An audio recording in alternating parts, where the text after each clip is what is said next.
All right. So before we get into it, I just wanted to say that one of the things that intrigued me about your approach to typing sessions was that, unlike a lot of typologists who just sort of listen to people's self-reporting about what they're like and try to interpret that, you attempt to sort of test their capabilities in real time, whether it be with the NE test or the TI test or what have you. And I think that's fascinating because it's a development in the typology community that isn't really seen many other places, and I think that's interesting because you could hear someone say that, "Oh, I'm really creative," and just sort of take their word for it. But you go, "Okay, well then let's see how you demonstrate that in real time." And I think that's really fascinating, and I appreciate it. Well, And it's one of the thanks, reasons why Curtis.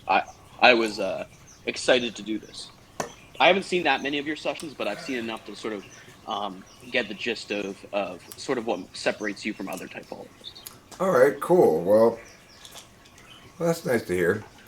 So, let me try to approach this kind of in a straightforward, traditional way that I normally approach it, which is I'd like to start with some SI questions, which is Okay. to ask you to recount for me a succession of insignificant details that made up your day before we started talking. Okay. So I woke up in the morning. I was kind of like enjoying my bed and whatnot, and deciding if I want to sleep longer or not. Um, Once I wake up, it's hard to fall back asleep. But my arm felt kind of weird because I think I was sleeping on it funny, and I was sort of imagining like, what if there was a worm underneath the skin of my arm, and it was crawling up my arm underneath the skin though, not on the surface. And I wondered like, would I have the balls to cut it out of my arm myself, or would I go to the hospital? That's a good question.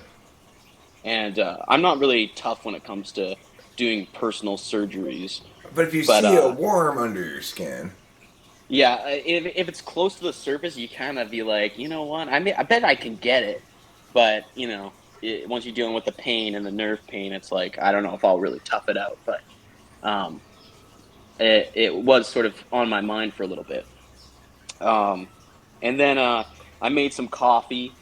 Was drinking that, and I was thinking about, because I watch your channel a bit from time to time. I watched it on and off since like 2015, and I was thinking, what would be a great, because I was thinking about you because we're doing this session today, and I was thinking like, it'd be a great type police for Eric Strauss is if he type policed John Beebe, because you talk a lot of shit about C.S. Joseph, but I'd be curious. He thinks he's himself an ENTP, and I'd be curious if you'd find him to be an ENTP because he has a very sort of archetypal approach to functions, and I wondered like maybe Eric would see that as like an tool or something. Um, yeah, and it's hard to evaluate somebody just from their work. I mean, it's not necessarily um, hard, but it's probably not that accurate because it's like I liked BB when I read it. It's just I just didn't see it as being um, robust intellectually. I guess you're stuck. There you are. oh, there you are. So I guess we cut out. Sorry. Did you? So yeah, he seemed like he has like a more. I was wondering if within your framework he'd qualify as more NI just because it's a very archetypal sort of model. I mean, yeah, I would say that his approach to cognitive functions is a textbook NI approach, which is he wants to turn a type into a metaphorical character kind of a thing that Right. that people Right. so yeah, it's using that modality, but that doesn't Yeah. necessarily mean he's an NI dom Right. because Right. NE Because people like ENTP. that too.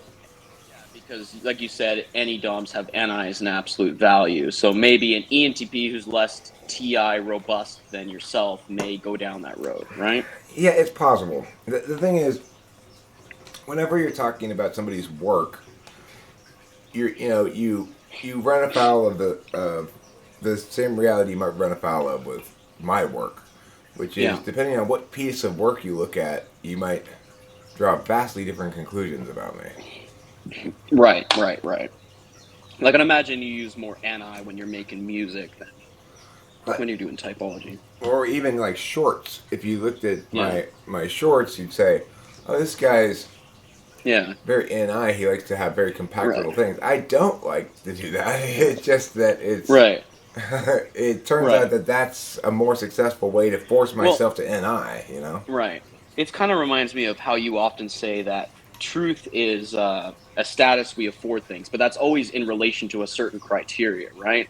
So, if your criteria is, say, conditional or logical validity, you take something like A equals B and B equals C, then A must equal C. We afford the conclusion A must equal C the status of truth because the criteria there is logical validity. But when you're making something like Mindy's Club or some other, or music or something, your criteria is completely different. Right. So what you afford is like truly good media is not necessarily coming from a criteria of logical validity, but something else that's maybe harder to quantify. Indeed, it's quite definitely not coming from logical validity. In other words, Yeah. to focus on art, one has to set aside the idea that you can know the particulars exactly. There's no formula. You've got to manifest something that turns out to have been a vision. If you're an any doll, it was never Right. actually a vision in the first place. It turns out to have been one when it pops ultimately, or something. Right. Right. Right. But okay, Sorry. so I let's know go. I derailed. Let's go back to your details of the day. That I get it. It's interesting. We're having an interesting conversation. You're interesting. I'm enjoying talking to you. So this may be a little bit of a struggle staying on task, but Right. continue Right. to tell me Right. your day. But perhaps our tangents may indicate something as well. Oh But yeah, sure. And was it actually a worm? no, of course not. I know. Of course not. It was just a curiosity thing. But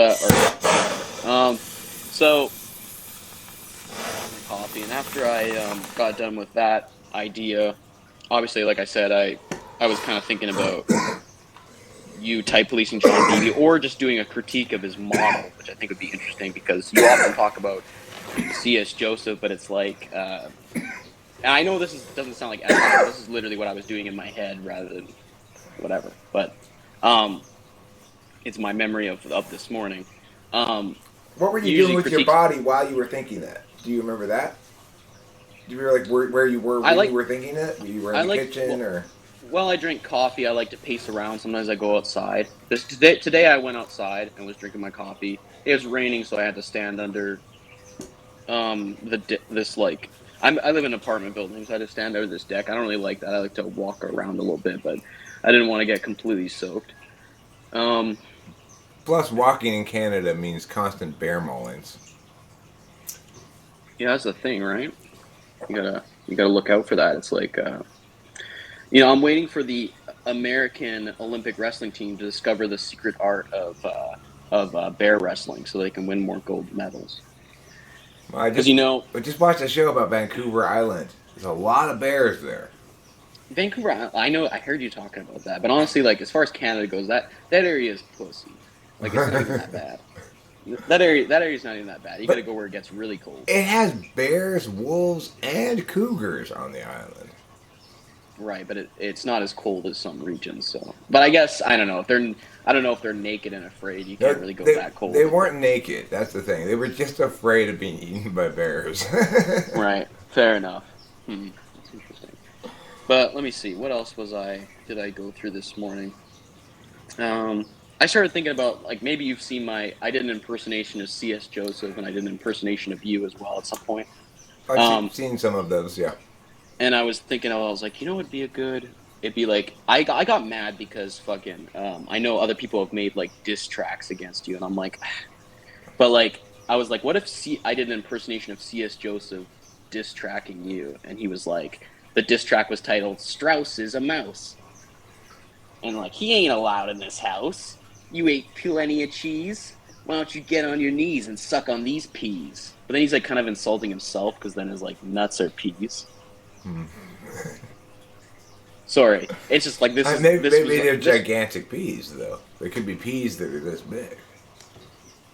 yeah. I guess I didn't consider that. I don't know. It's like I'm kind of mad that I woke up this morning kind of mad that other people had taken advantage of that comedy road of making a diss track against you. And now the thing about me is like I don't have any ill will towards you. I'm not like a lot of people who actually like dislike you. I'm actually a fan.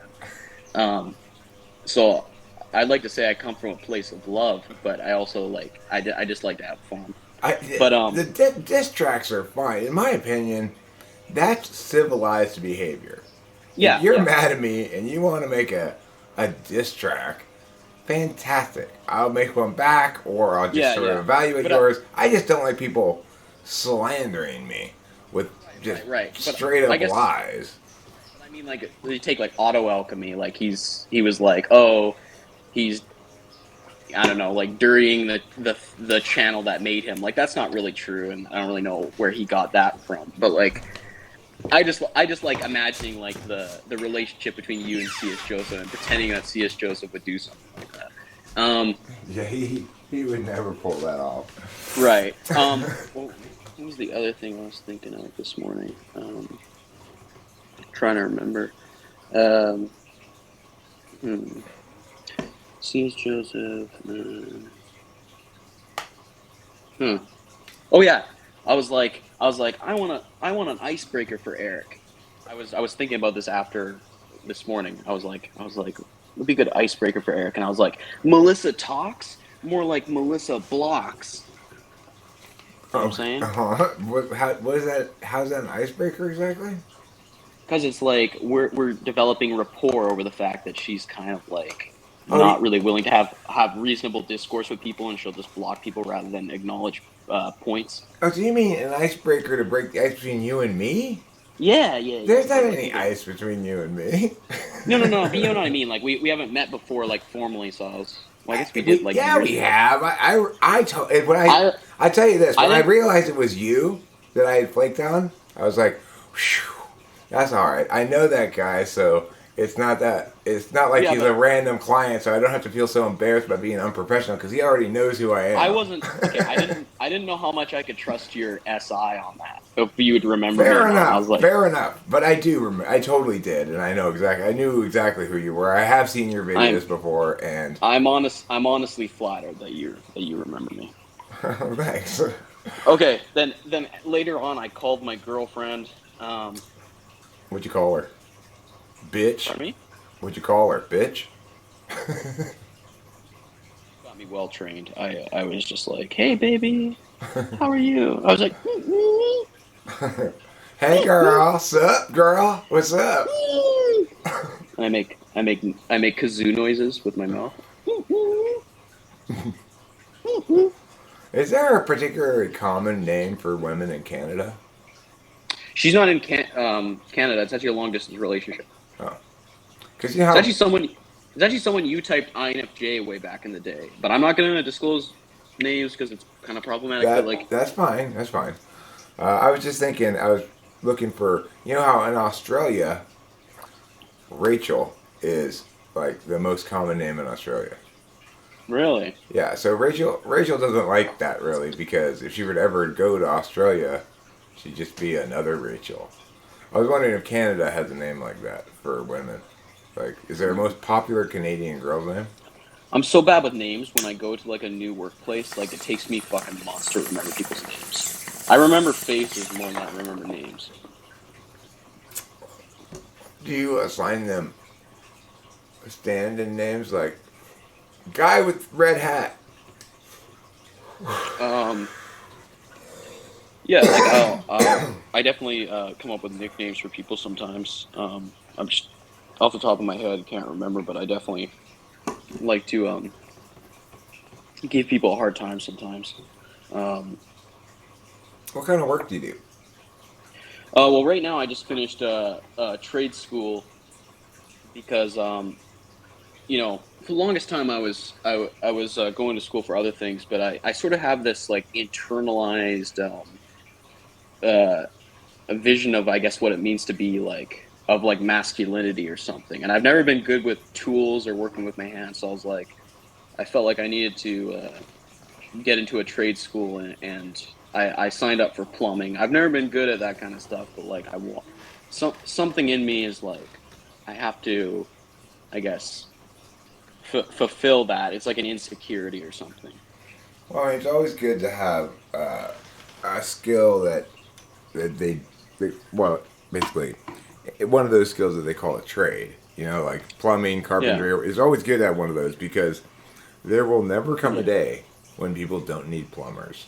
Right, right. Everyone shits in a toilet, so it's like it never really ends. But holy shit, like going through like that 6 months of school, like the instructor shit on me so bad because like I would break shit because I wasn't paying attention and stuff, and just like, I remember one time I was cutting something with like the special tool that cuts pipe. For whatever reason, I didn't realize I had to hold it, and it just like fell on the ground and broke. And he's like, "You need to pay more attention," and I'm like, I thought I was, I just didn't understand what was happening, but or I didn't. I guess I anticipated that the pipe would cut, but it would stay on the part that didn't get cut or something. It was somehow attached. I imagined that, but like, and I was with a partner, so like he was holding it, and I was like twisting this wrench to like tighten it to cut the pipe, and I guess I was also supposed to hold it at the same time, but I just didn't clue in. Um, so that was depressing I because mean, he made don't me they feel have stupid. clamps? It clamps onto the pipe, but once it cuts, the whole thing falls. So you have to Oh, hold it so that once it cuts, it because it's not just going to stay on the part that's not getting cut. Even though it's because it's like right in the middle, so it's kind of like this part falls off and then it would fall off the cliff. right. They should clamp it on both sides. It does sort of, but it's just not secure enough, I guess, to really hang on. And he was just like, "You broke this tool," and I'm like, "Well, technically, I broke the handle. I don't think that's like as expensive as the actual tool." And then he was like, and he was like, just You should have said, well, I mean, this is a class in which students learn to use tools. Surely you anticipate that these non-experts are sometimes yeah, going to fuck up. yeah. I totally have the same thought process, but in the moment, it's kind of like the affect of the person really has an impact on me, Mm. and they're really upset, and I feel kind of shamed by the whole room. So like in that moment, I'm kind of just like, "Hey man, if I need to pay for your broken tool, even though it's not really justified because we are learners, it's like I feel bad just because like I could tell the whole room thinks I'm a moron." Yeah, well, I have a bad habit of playing. You should have said. I It's I something I I do need to that. excise from my habits. It's a No, terrible habit. no, I totally respect that because sometimes it's justified, you know? I'm kind of pussing out a little bit by letting the social pressure get to me, but like I think what you're doing is actually respectable. And I'd like to be more like that actually because sometimes, it is unjust whatever they're shaming me for. Well, I wasn't like that in middle school when I broke two school cellos. I, you would not think this would happen, but I was sent outside to practice the cello on this by sitting on this brick wall that was outside the orchestra room, and I dropped it and it landed on the cement down here, and the fucking thing like shattered. Like I mean, Holy shit. it broke like so Isn't it broken. isn't it made of brass or something? No, it's wood. It's like a big. It's like a big violin. Oh, is that like the fucking It's like a big obnoxiously violin. big? No, oh, I thought it was like a giant. Yeah, I see what you mean. Oh, a cello. Yeah. For whatever reason, I was imagining like a trombone or some shit, but I guess I know what you mean now. You know, it's kind of like a stand-up bass, but it's not. It's not big enough to stand up, so you have to sit down and you play it like you play it like that. Yeah. Anyway, Right. I never got. I never really learned how to play the cello at all Yeah. because Yeah. after I broke the second one, the second school loaner cello, I don't think they really let me like play with the instruments after that. They lost patience for your ass. I just think they didn't want to lose any more cellos. Oh, right. It's more. Right. It's economical, I guess. Schools only have so much they want to put into some people breaking shit. Before we get into some of the tests, do you mind if I just go take a piss? I'm sorry. I'm Do so your sorry. thing. No, it's no apologies I'll be at right. all. I'll be Do right your back. thing. I'll be right back. I'll be right back. Take time. I'll just be over here breaking cellos. Yes, it's true, friends. I broke two cellos in middle school when I was in orchestra. I didn't learn a damn thing in that class, interestingly. You know, I had been in a boys' choir from 8 to 12 or 13. And then middle school, I had I had taken some piano lessons a little bit before that, which I hated. They were super TE. It's like if you were gonna teach me piano, if my parents had gotten a piano teacher who'd come in and said, "Okay, look, here's how you play the piano. Here's the chord. I just go like this, and now start singing stuff over it," I probably would be an excellent piano player by now. But instead, I was told to try to learn how to play like hot cross buns and stuff. Okay. Right now, say something. Okay, so Hello. Okay, yeah, good. okay, You're in my ears. so tell me about things that were not thoughts that occurred. Okay. Um. So I talked to my girlfriend, and um, what did she say?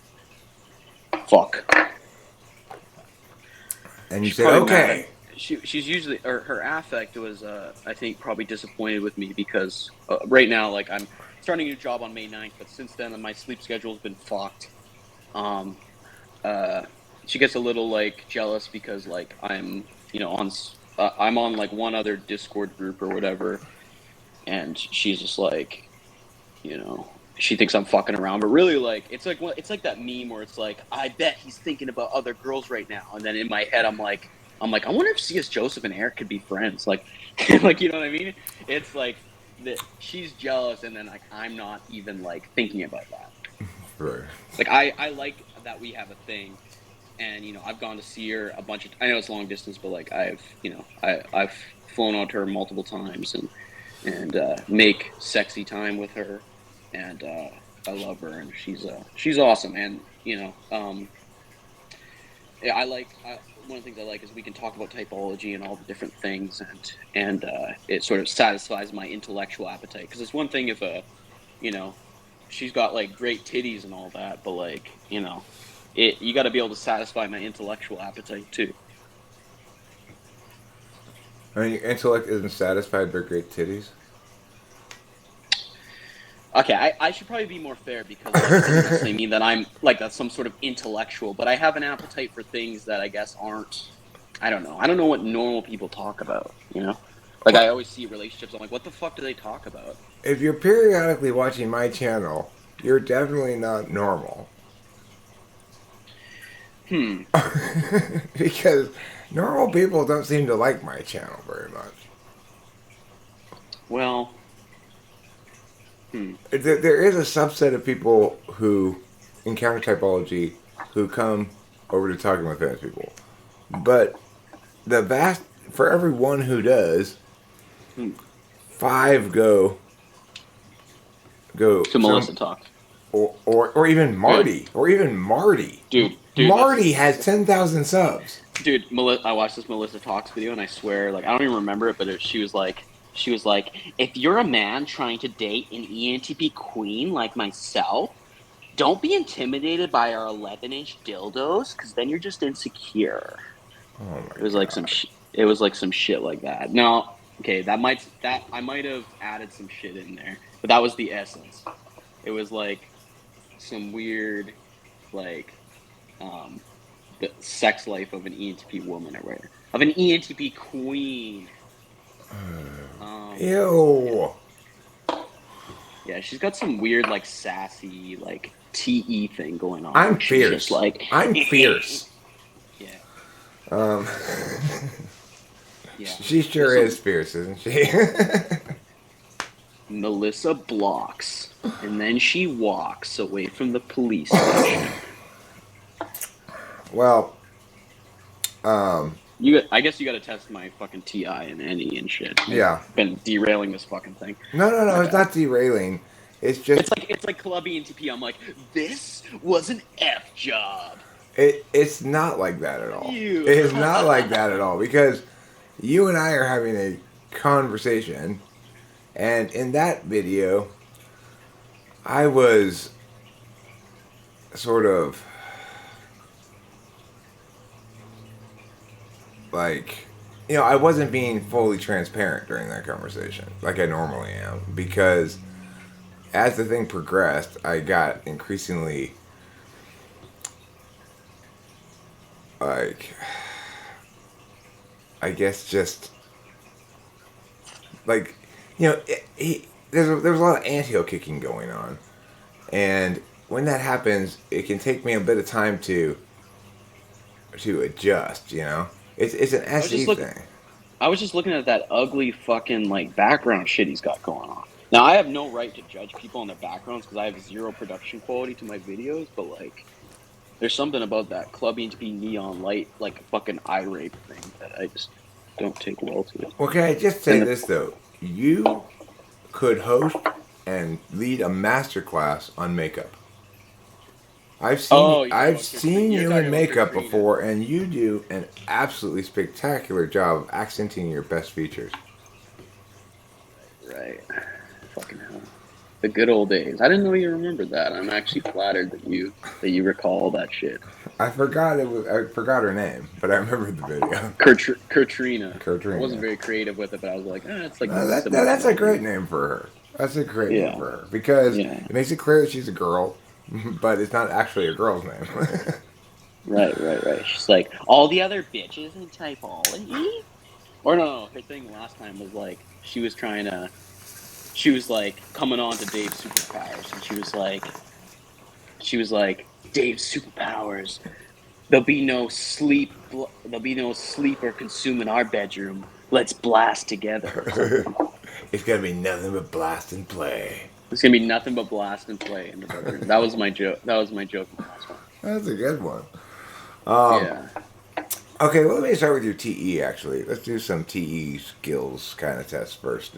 Uh, can you talk to me about you break down the task of getting the mail into Fuck. what's the optimal number of steps to break that task down Hmm. Leave my apartment. Walk over to the mail container. Wait. Oh, optimal number of steps. Fuck. Okay. Leave apartment room. Walk over to mail thing, which is also in the building. Unlock mail thing. Grab mail. Lock mailbox. Return to room. to? Okay. So the question was, what's the optimal number of steps? So that was like 5 or 6. It was 6. Okay. And do you think that now I'm going to ask you to answer the same question without doing what you just did? So, in other words, I don't want you to know what these steps are. But I want you to tell me the number before you tell me what the steps are or know what the steps All are. right. Okay. So, So another task or yeah, another task. So this task okay. is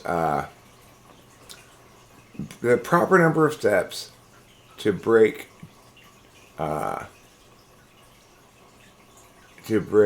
running the dishwasher into. Okay. Let me think. And then so give you the number of steps first, and then go through it, right?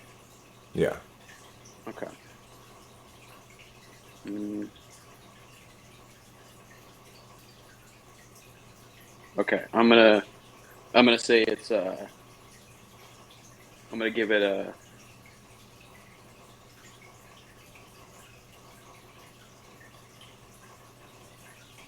I'm gonna give it 4 steps. Okay. And what are they? Okay. Rinse off plates. Load dishwasher. That's 2. Press the on button. Oh wait. No. Let me fix that. Yeah. Wash plates. Load dishwasher. Put soap in the machine. And press the on button. That's running the dishwasher. So 4 steps. You just made a huge mess, sir. You forgot to close the dishwasher door. Yeah, but I feel like that's implied. Okay. Now, can you give me some thoughts about how to solve the problem of too many people going out and yelling in the woods to try to contact Sasquatch? Solutions to this problem? Yeah. All right. Go to these people and wait. Do I have to give it? Is this TE again? Yeah, we're still testing Okay, fuck it. TE. Whatever. I'll just. Was there a number of steps I have to give No, you? no, there's I no forget. steps. I just All want, right, all yeah, right, I all want right, your all right. I'll general thoughts about a just solution this time. just Yeah, solve and see. yeah. All right, go to these people and ask them why they believe in Sasquatch. And what is it? What is a Sasquatch? What are the qualities of a Sasquatch? Is it a Okay, so let's say they okay? give you answers to that. If it's a species, like are there? Does that mean there's multiple Sasquatches? Why would there just be one? Like start to break it down so that they actually start to question themselves on the matter, and they go, okay, well there can't just be one Sasquatch. This has been a rumor for fucking decades. Why would there just be one? Well, Why is it just the Sasquatch? Why aren't there why? Sasquatches? Why? I didn't suggest that everyone was going out into the woods and yelling for the same Sasquatch. Oh, fair enough. Fair enough. I just assume, just based on past experience, that there's the Sasquatch, because that's usually how it's demonstrated in documentaries. Like, there's the Sasquatch. You are obviously not a big Sasquatch aficionado. In recent years, the stories of the explanation of Sasquatches is no longer, if it ever was, that there's just one of them. It's now that there's families of them throughout the woods in the, especially in Canada, but also in Pacific Northwest, and and that the more isolated the area is, the presumably the denser the population of Sasquatches. But of course, still nobody can explain. Okay. So, let me solve the problem of people yelling for this Sasquatch, right? Yeah. Go and tell them that yell for Sasquatch in the woods at night. Once you are seen walking back to your house, you're going to be known as a crazy person, and that's going to reflect on your children. And when they go to school, everyone's going to say that's that kid whose mom is a crazy bitch. So shame them. Shame them. Yeah. Okay. But isn't the problem really the going in the woods and yelling, not the Sasquatch believing? No. But telling them that they look like a crazy person will make them want to stop because they don't want that status to reflect on their family and their reputation. Right, but they only look like a crazy person if people know why they're yelling. No, if you're yelling in the woods at night and people know about this, which you seem like you're indicating people do, you look fucking nuts. Well, what if I broke my ankle? What if I broke my ankle? Fucking night? In the woods, you're yelling, and then they see Eric walk back to his house after a good night of yelling. They're going to be like, wow, that guy's fucking nuts. Okay. All right, fair enough. If it's a problem that we know about, then clearly people must be aware of it and complaining about it. So there must be a decent amount. Yeah, I'm imagining there's some social awareness, like people are in the town are aware of this or something. I'm imagining this. Okay. Of this problem. Okay. Let me change the scenario a bit. Let me change it. Hold on one second. I have one more for you. I just want to add a detail to the scenario. They're out of towners. They're out of towners, though. Okay. The problem is out of towners are coming in to yell in your woods, so they're not going to keep living near you, and your shame strategy won't work.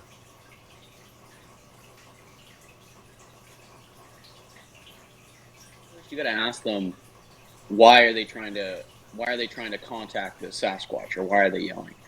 They want to get it. No, they want to get pictures of it and videos and stuff. Well, explain to them that most mammals will probably run and hide if you're yelling. So your best bet is actually to be quiet. So explain to them the mechanics of usually catching an animal on footage. Yelling, if they don't know what it is, animals will usually run. What they say is, we're not yelling, we're doing Sasquatch calls. How do you then ask them? How do you know what a Sasquatch call is? And then they play you some audio of some strange sounds that somebody else had previously recorded in the woods, and said, "This is a Sasquatch sound." Well, let them know that if they're making these vocals with their own voice, that animals typically, it's been known that they detect very subtle differences in tonality and stuff, in various aspects of the audio. So your human rendition of that Sasquatch call is likely to not have the same effect. So you're actually wasting your time. Okay, well, what if then they say, "Don't worry, I wasn't actually yelling. I have this giant Sasquatch call thing, which is like a duck call where you blow into it, except instead of sounding like quack quack, it sounds like. Okay. Well then, say to them, listen. Like all animals, they probably have their own language. You don't actually know what you're saying. You might be telling them to fuck off, or you're going to kill them. So you don't actually know what effect you're having. You But may very well be would you completely say wasting your that to time. somebody using a duck call to call ducks? You certainly wouldn't call them a crazy person, even if you don't believe the duck call is actually working. That's a good point, actually. Huh. Okay. I guess yeah, you're right. This is a duck call. So you definitely don't believe in Sasquatch. No, no, no. I'm not saying I don't believe in Sasquatch, but first you have to define what Sasquatch is. Like, Well, what okay, species? Like, what are we even talking about? so the people who believe in Sasquatch now say it's a species of primate called Meow Meow Meow Giganticus or Okay, okay. whatever. The new solution is you lie to them and tell them that Sasquatches in this area at least are extremely violent, and if they hear that call, they will actually come and kill you. And that's why there's very little footage of Sasquatch because he usually kills people. So just lie to them. Okay, so I think it's interesting that you didn't suggest a solution like pass a city ordinance making it illegal to yell in the woods after 10 p.m. or something. No, it's more like dealing with the people themselves. Okay. But if you're going to deal with the people themselves, then don't you have to go find and talk to all those people? Yeah, that's a good point. So like it's sort of I'm sort of lacking, I guess, some TE there. But I guess I wanted. I guess I thought. I thought your question was sort of wanting to deal it more hands-on, but I do understand that going to city hall or whatever, making a public complaint. But like most public authorities, like if it's something silly like that, they take forever to get around to it. Okay, interesting. Maybe just go beat their fucking ass. I don't know. You just have to put together a posse, and every time you hear somebody yelling in the woods, you go out there and beat them up. Eventually, people will stop going and Oh no, yelling in the woods there. new plan. We all dress up like Sasquatches and we beat their ass, and then they're like scared of Sasquatch. Like, holy shit, they beat the shit out of us. They broke our camera, and then they're just like, it's not worth it, man. Are you really going to be able to beat them up encumbered in a Sasquatch costume? If there's enough of us, yes. Okay. Sasquatch army. Okay. To get that close to beat them up, are you sure they're not going to be able to see through your Sasquatch costume? If they're dumb enough to go up at night and waste their fucking time like this, like, fuck, they're probably stupid enough to believe it. I mean, listen, Okay, Curtis. that's not I am myself. I really want to believe in Sasquatch. So I'm close to believing in Sasquatch. right, but there wouldn't just be one, right? There'd be multiple Sasquatches. Yeah. Because, like, No, there I would have know. to. When I say Sasquatch, I just mean I believe that Bigfoots are there in the world, maybe. But I don't really believe it, but So, yeah, I'm close to believing it.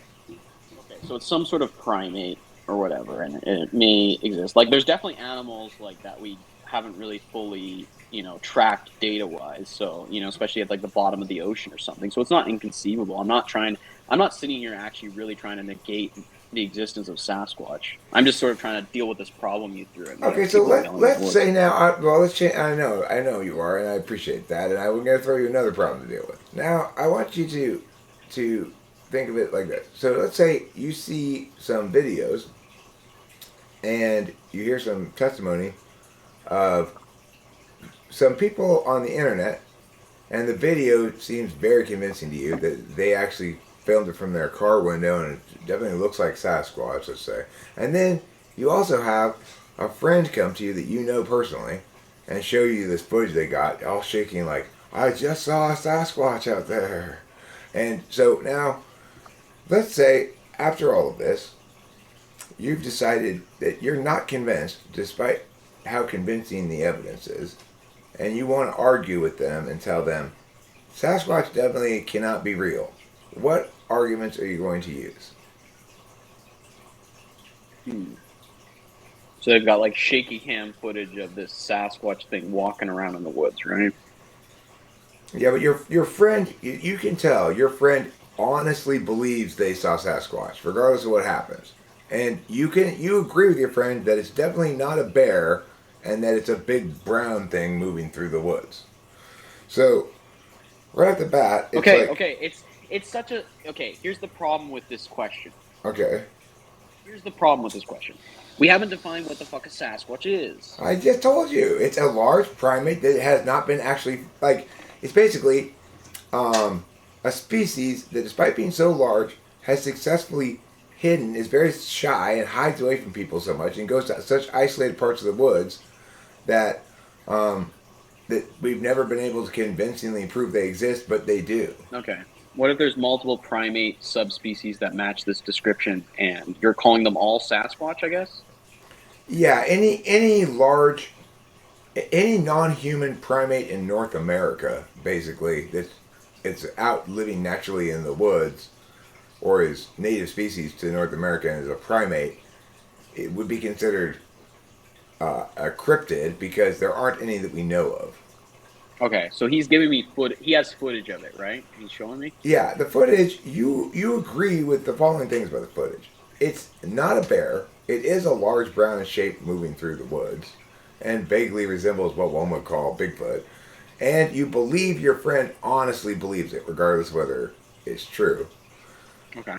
But you want to convince him that despite evidence that's suggestive of Sasquatch, for reasons universal, it can't Mm-hmm. possibly be the case that Sasquatch exists. What Okay. arguments would you make?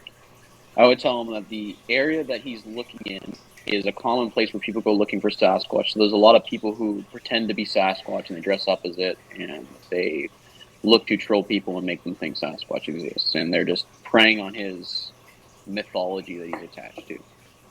Okay, so if Sasquatch were real, what would have already happened? Well, you wouldn't have necessarily discovered it, I suppose. Let me see. What would have happened already? It's debatable what would have happened. Um, well, if it's a primate, you would see some sort of gathering of them because primates by nature are usually social creatures. So there's usually a tribe of some kind. So the fact that we haven't seen some big gathering of them is kind of problematic for that whole primate species. Doesn't really follow the overall pattern of related species. Maybe that I realize that's not a very good argument, but if I'm just trying to argue it, it's I mean, they're considered very large, like 8 to 10 feet. yeah. So are gorillas. They usually hang out in more than one. It seems The it fact that seems we've only seen we've never seen a footage of like a big stack of them hanging out, and apparently they're in North America. It's not like this is like you're supposed to be. There wouldn't just be one. right. You Well, would have spotted yeah, a group at some point. yeah. I mean, it is a good argument to say it's Okay, such a I would big say creature for them to remain in hiding for this long as yeah, not. it doesn't. It's not even about a big creature thing. It's just that primates usually hang out in groups. So the fact that all the footage you only spot one, you never spot a group, is weird. Now it doesn't falsify it completely, but it makes it seem extremely unlikely because there's mating seasons and whatnot. You usually catch them at least in groups of two or more. The fact that you've never seen that, you've only seen footage of one at a time, is very odd. Now, again, it doesn't completely falsify it, but it makes it sort of less likely to be a real thing or something. Hmm. I actually have seen footage of more than one together, but What the that's fuck? fine. Okay, That's fine. I you don't want to lost me. actually argue the point. I don't actually want to argue the Okay, point. how I just many were wanted to there? see How many how. were there? How many were there though in that footage? Well, okay. There's this one guy who took both stills and some camera footage of what appear to be a well camouflaged family of Sasquatches. They appear to have three Sasquatches. What country? It was Canada. He's a guy. If you know Les Stroud, No, he's Canadian. He's a Canadian who made the show called Survivor Man.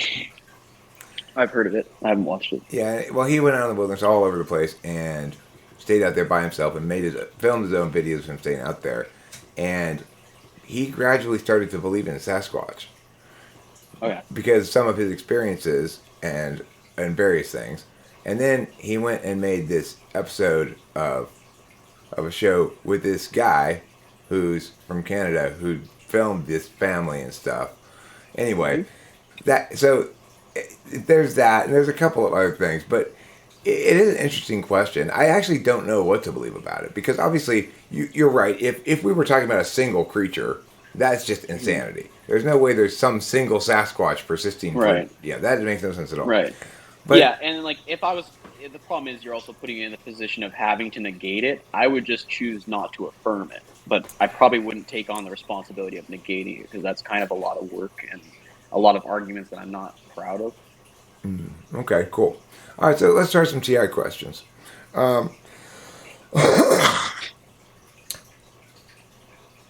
If if only Julie can record on a tripod, and if recording can only occur if a tripod is used and recording occurs, what can we conclude? Repeat the first premise again. If only Julie can record using a tripod, and recording can only occur when a tripod's used, and recording has occurred, what can we conclude? That Julie was recording. Okay. Is it possible Did I that get that one right? is it possible that John was recording? Hold on. Repeat the first two premises again. Okay. If recording can only occur, On a tripod. no, let me start over. If if only Julie can record on a tripod, Tripod. Yeah. and a recording can only be made when a tripod is Yeah. used, Yeah. and a recording is made, Yeah. is it possible that John made the recording? No, because you said that Right. uh, Correct. only Julie can record using a tripod, and if recording occurs, a tripod has to be used. Right. So no, it has to be Julie. Okay. Cool. I'm If like that with math. I'm like that with math too. Like I need to take it slowly, but I like it. Go ahead. if some pigs eat bacon, and some things that eat bacon are cannibals, is it necessarily the case that some pigs are cannibals? If some pigs, okay, go If again. some pigs eat bacon, and some things that eat bacon are cannibals, is it necessarily the case that some pigs are cannibals? Yes. No. Wait. Hold on. Let me do it again. Um, oh, some pigs eat bacon, right? Uh huh. And some and some get the second premise. Can you give it Some again? some bacon eaters are cannibals. Some bacon eaters are cannibals. Is it necessarily the case That some pigs that are cannibals. that some pigs are cannibals? Um, well, you said some pigs. Do you consider a pig eating bacon to be a cannibal? Yes or no? Okay, so that's Would the, that's interesting. That's good because you caught on to the fact that there's a bit of a trick here in this question. yes. Do you consider would you consider a pig eating bacon to be a cannibal?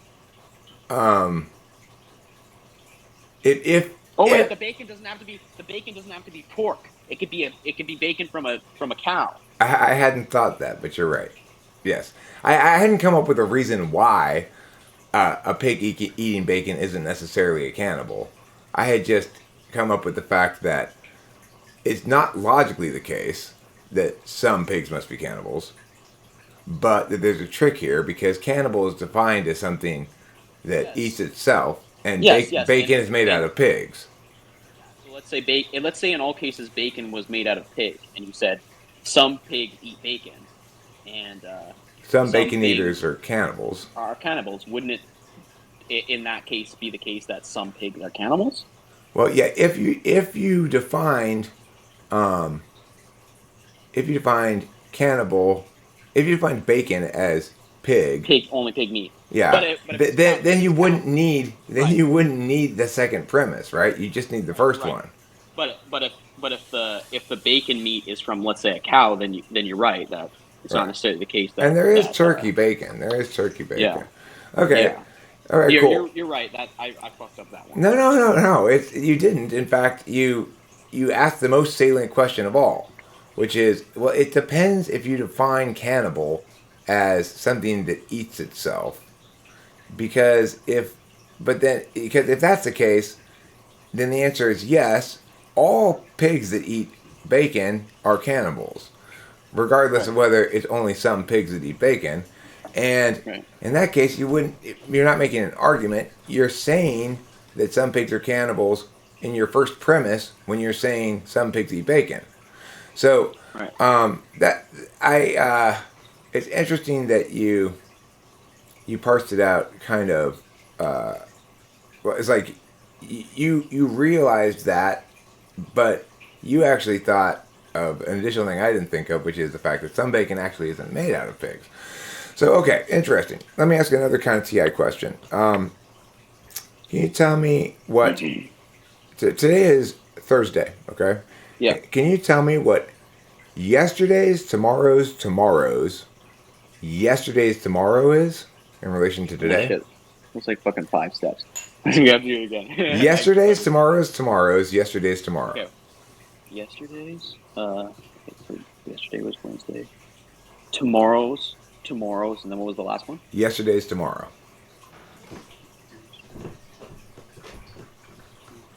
That'd be Friday. Correct. Okay. And let's try this. If Can you tell me what relationship is this person to me? Yeah. It is my father's only sisters, only daughters, only uncle's wife. My father's Oh, only sisters, only daughters, only uncle's wife. Fathers, only sisters, only daughter. Go back to okay. Let's do it one more time. My father's only sisters, only daughters, only uncle's wife.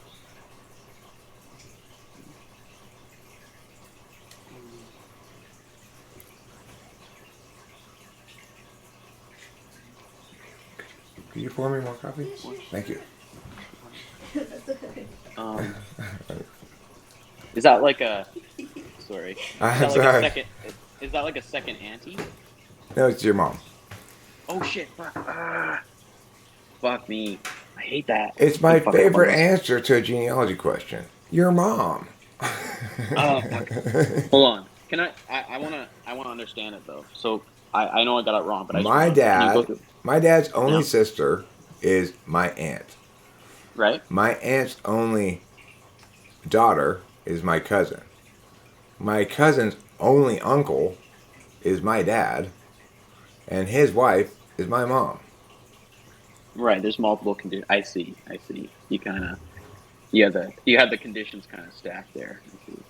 Because It's you the said the only, only part, yeah, the the onlys. the Yeah. only circle. That's clever. I have trouble tracking all those, but yeah. Well, the reason I'm giving you ones that are a little bit more interesting You is want to you want to because, see if I'm really high TI, and right, probably not because I had a little bit more difficulty and a little bit of slowness and with yet you're that. perfectly So competent at it. In other words, you get it conceptually, and you even do the thing that anybody who's TI is doing, whether they're doing it, anybody who's using TI at the moment is doing this, whether they're doing it in their head, on paper, or with their fingers. you see me doing it with my finger. Yeah, it's yesterday's, tomorrow's, yesterday. Yeah, yeah, Everybody yeah. who's you no, and whenever I ask anybody that question, it kind of compels them, even if they're TI polar, to use TI. Yeah. And so People usually type me TI polar. Um, you didn't give me anything like a TI polar answer there. people usually type me like ESFP, so I think that's interesting. You're not an ESFP, right? I don't think. I mean, I don't normally say that mid type because I don't know what type you are yet. But Right. Sorry. I don't. No, I'm no, not. but that's interesting because it's like I. Don't let it No, it's sway not you. going to sway me at all. I'm just. What's interesting is I feel so certain right now that you're definitely not that.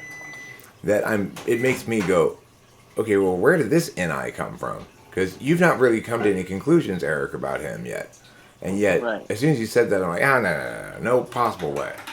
So Right. there's something about you that's hitting my NI in a way that says you're definitely not an ESFP. Right. But I don't have a good justification for that. Anyway, Right. Right. all right. Let me ask about.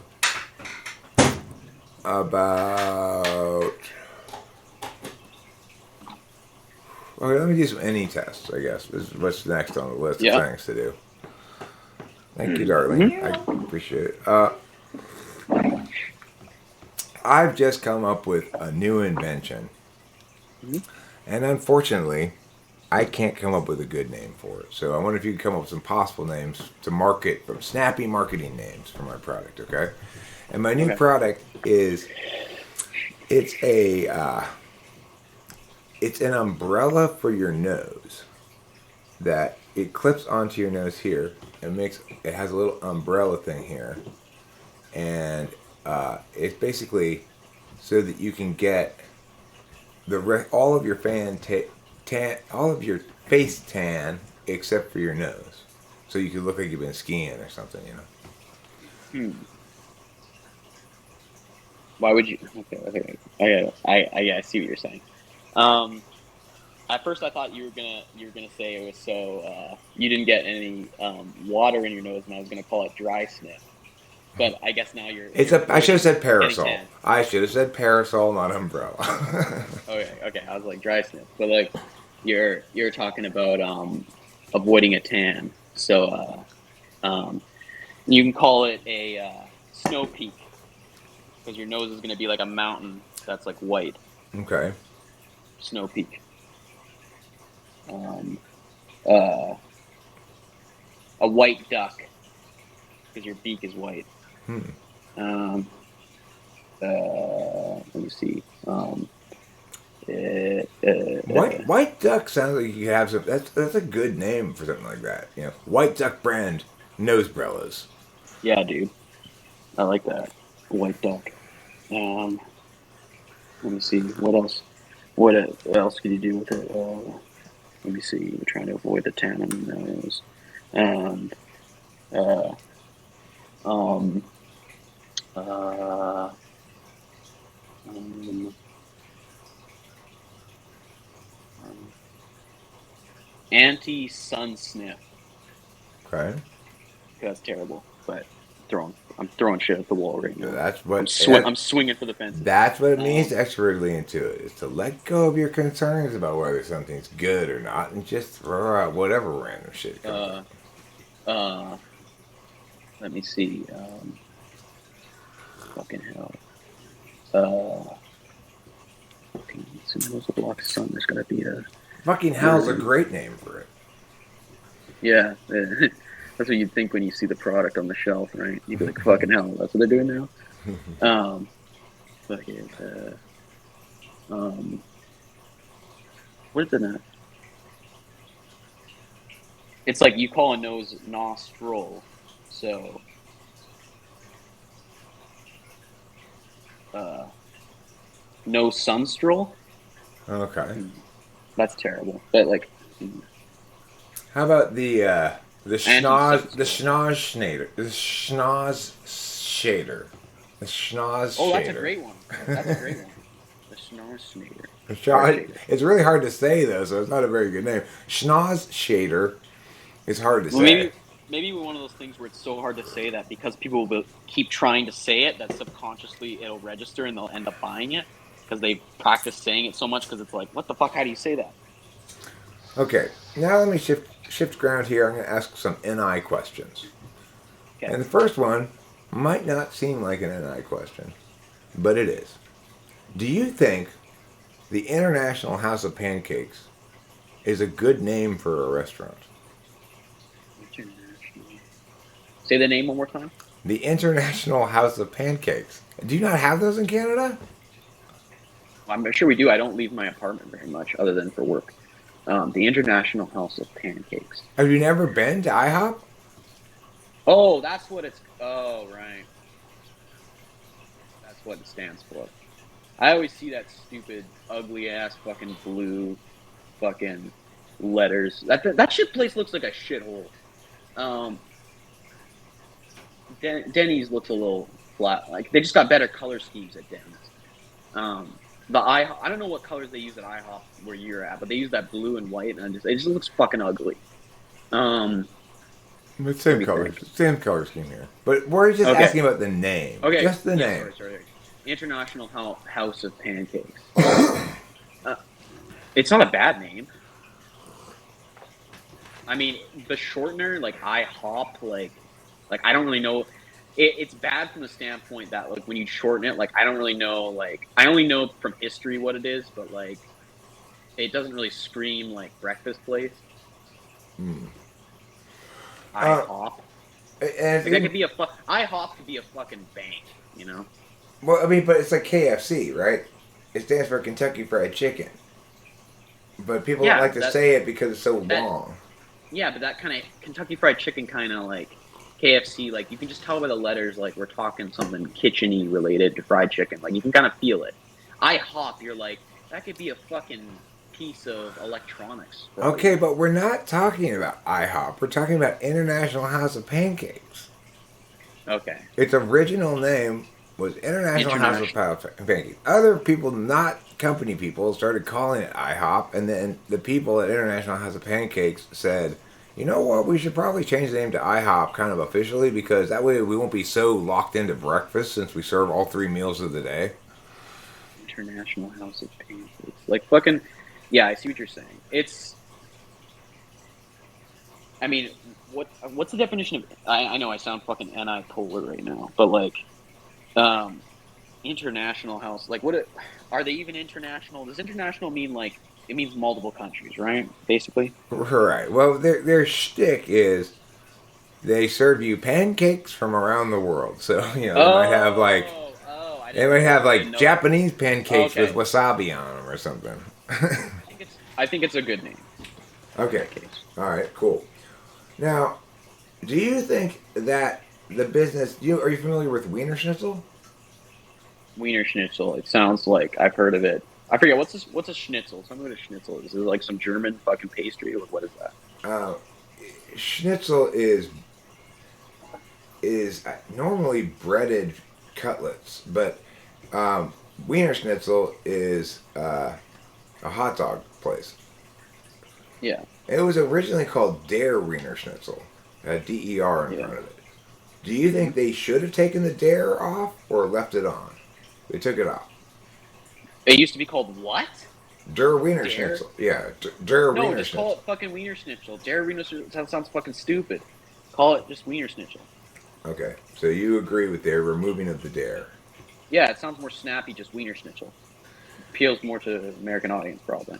I always pronounced it as a kid Der Wiener Schnitzel because it was spelled DER, but it's German, Yeah. so it should have been Der, I guess. Anyway, okay, fine.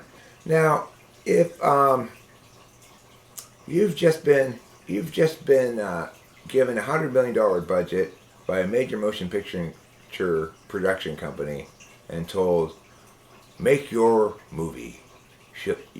We believe so much that you, whatever you do with this money, are going to produce a movie that's profitable for us. That we're just giving you $100 budget and no other instructions. What do you make? So 100,000? Is that what you said? 100 million. Okay, sorry. That's a lot of money. Okay, so I hire fucking people who do the camera work and the director, and I focus more on the writing of the dialogue because I think I'm a good enough comedy writer that I can make people laugh and stuff and come up with some jokes. But as far as the actual handling of camera work, directing, I'd like to talk to the director, but we're going to hire and outsource a lot of these people, and I'll just talk to them of kind of my vision. But as far as like the physical handling of it, we need to hire a lot of people. Now, do you have a vision right now? When I ask that question, you think, well, actually, I have a in my memory bank here, I've got a movie that's pure gold that I would love to make, and but probably never will. But in this fantasy scenario where I've got $100 million budget, that's the movie I'd make. Hmm. What kind of movie would I like to make? Hmm.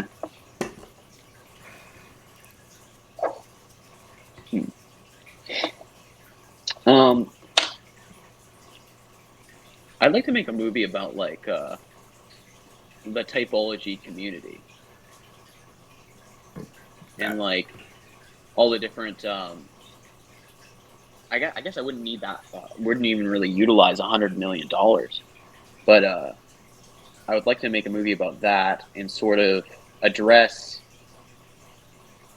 the fact that this community, we all use the same language, we use the same labels for types, the same jargon, but the problem is we're not all talking about the same thing.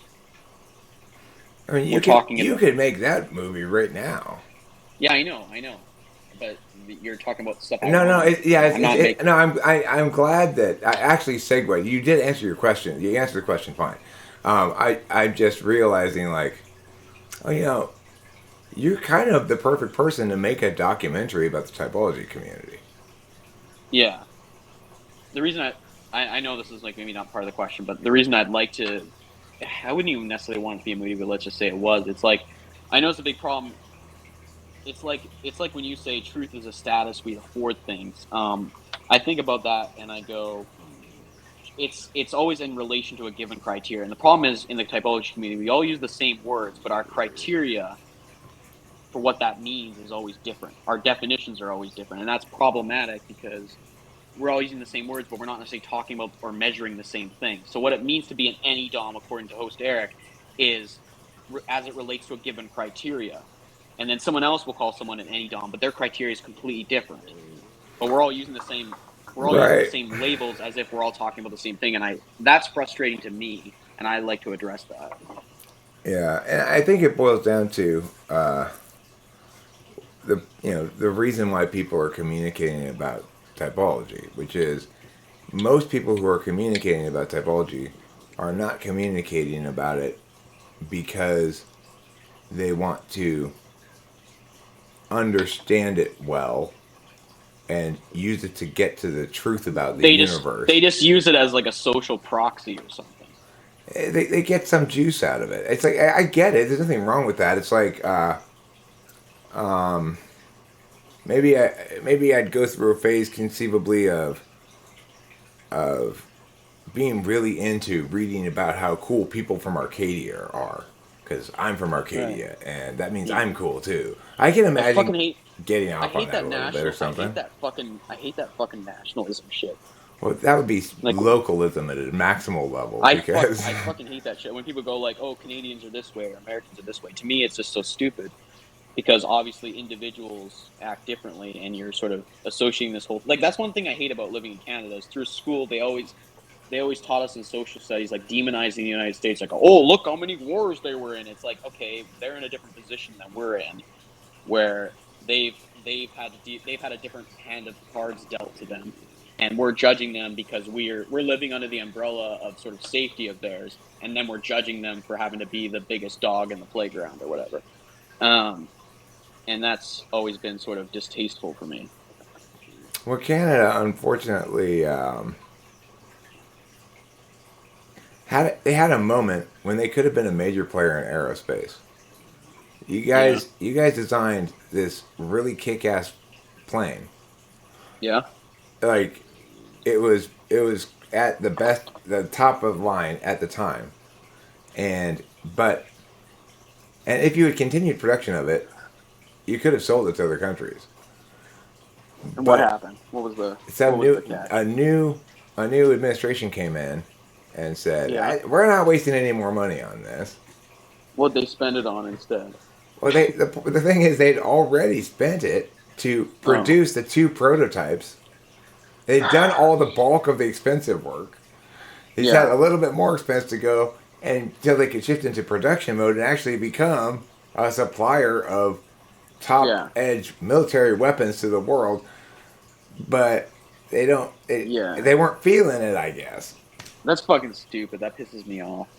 Don't ever tell me that shit again. No, I'm just kidding. I'm just kidding. They would make me uh, mad too, you know. oh, I need some of my Claritin. That's good stuff. Oh, I'm addicted to it, man. Do you ever try Vicks inhalers? Yeah, yeah, I have those too, but it just doesn't hit the same as like nasal spray. When I was in middle school, I got really into Vicks inhaler. I'd walk around Yeah, there they're all solid. the Actually, time. no, I got the better thing. I got nasal spray that's got menthol in it.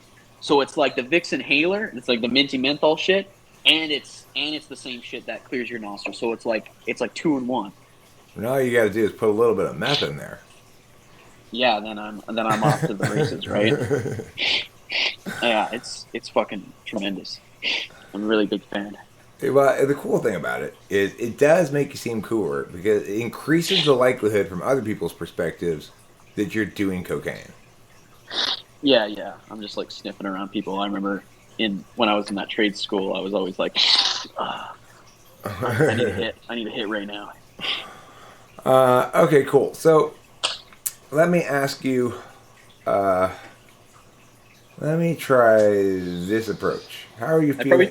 I probably fucking tested anti-polar on those fucking anti-tests. No, you didn't. I didn't really finish doing the NI test anyway. But let me ask this. In fact, thank you for saying that because it reminds me to do this NI test. I want to play. Well, that's why they always say "miggity miggity meow." Have you ever? Oh, that's yeah. You know this game? Okay. A little bit. A little bit. All right. Here we go. So, Yeah. I was rearranging the furniture the other day in my house, Huh? and I put the end table against this wall over here, and I moved a bunch of stuff, and I saved the big couch for last. And then I realized, oh no, the only place it fits is on that wall where I already put all of these things. Yeah. Yeah. What's the saying? Yeah. You tell me, Okay. well, that's why they always say. Well, son, that's why you always plan your route. Okay, good. How about this one? I went over to Marsha's birthday party, and it was supposed to be a pool party. So I showed up with my swimming suit, and when I got there, I was the only one who was wearing a bikini. Everybody else had a one piece.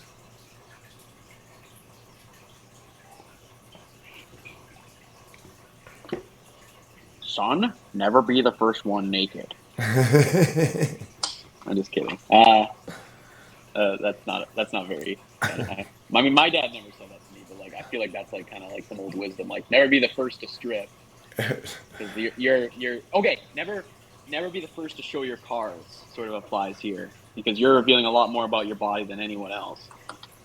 Okay, but the thing So here, you might be like you might actually have a better body than them, but you're putting yourself way more at risk there. So you're being the first to show your cards. but doesn't it seem like the person who's telling the story was surprised to discover that they were showing more cards? Right.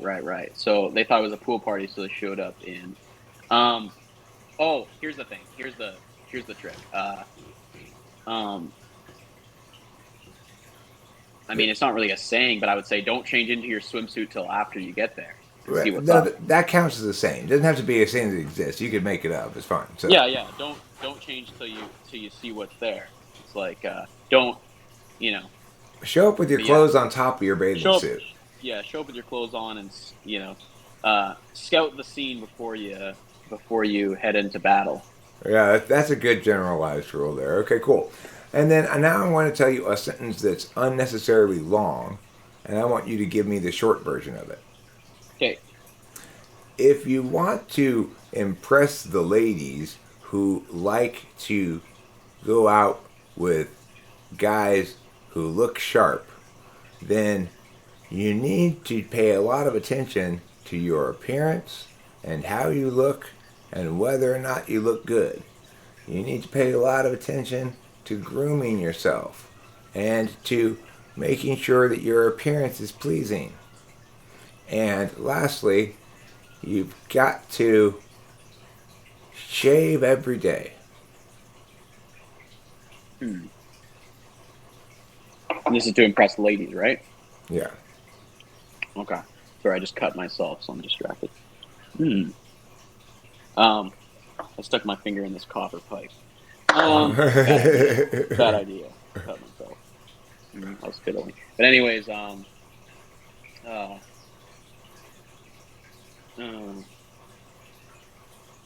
dress sharp, and the ladies will sit on your sharp. Okay. That's pretty good. That's very succinct. Okay. Now, I would like to do. Oh, now I'm going to go where I was going to go before I asked that, which is, how are you feeling emotionally right now? Uh, huh. I feel like I'm at, I guess, a baseline. Okay. And how do you think I'm feeling emotionally right now? Mm, uh,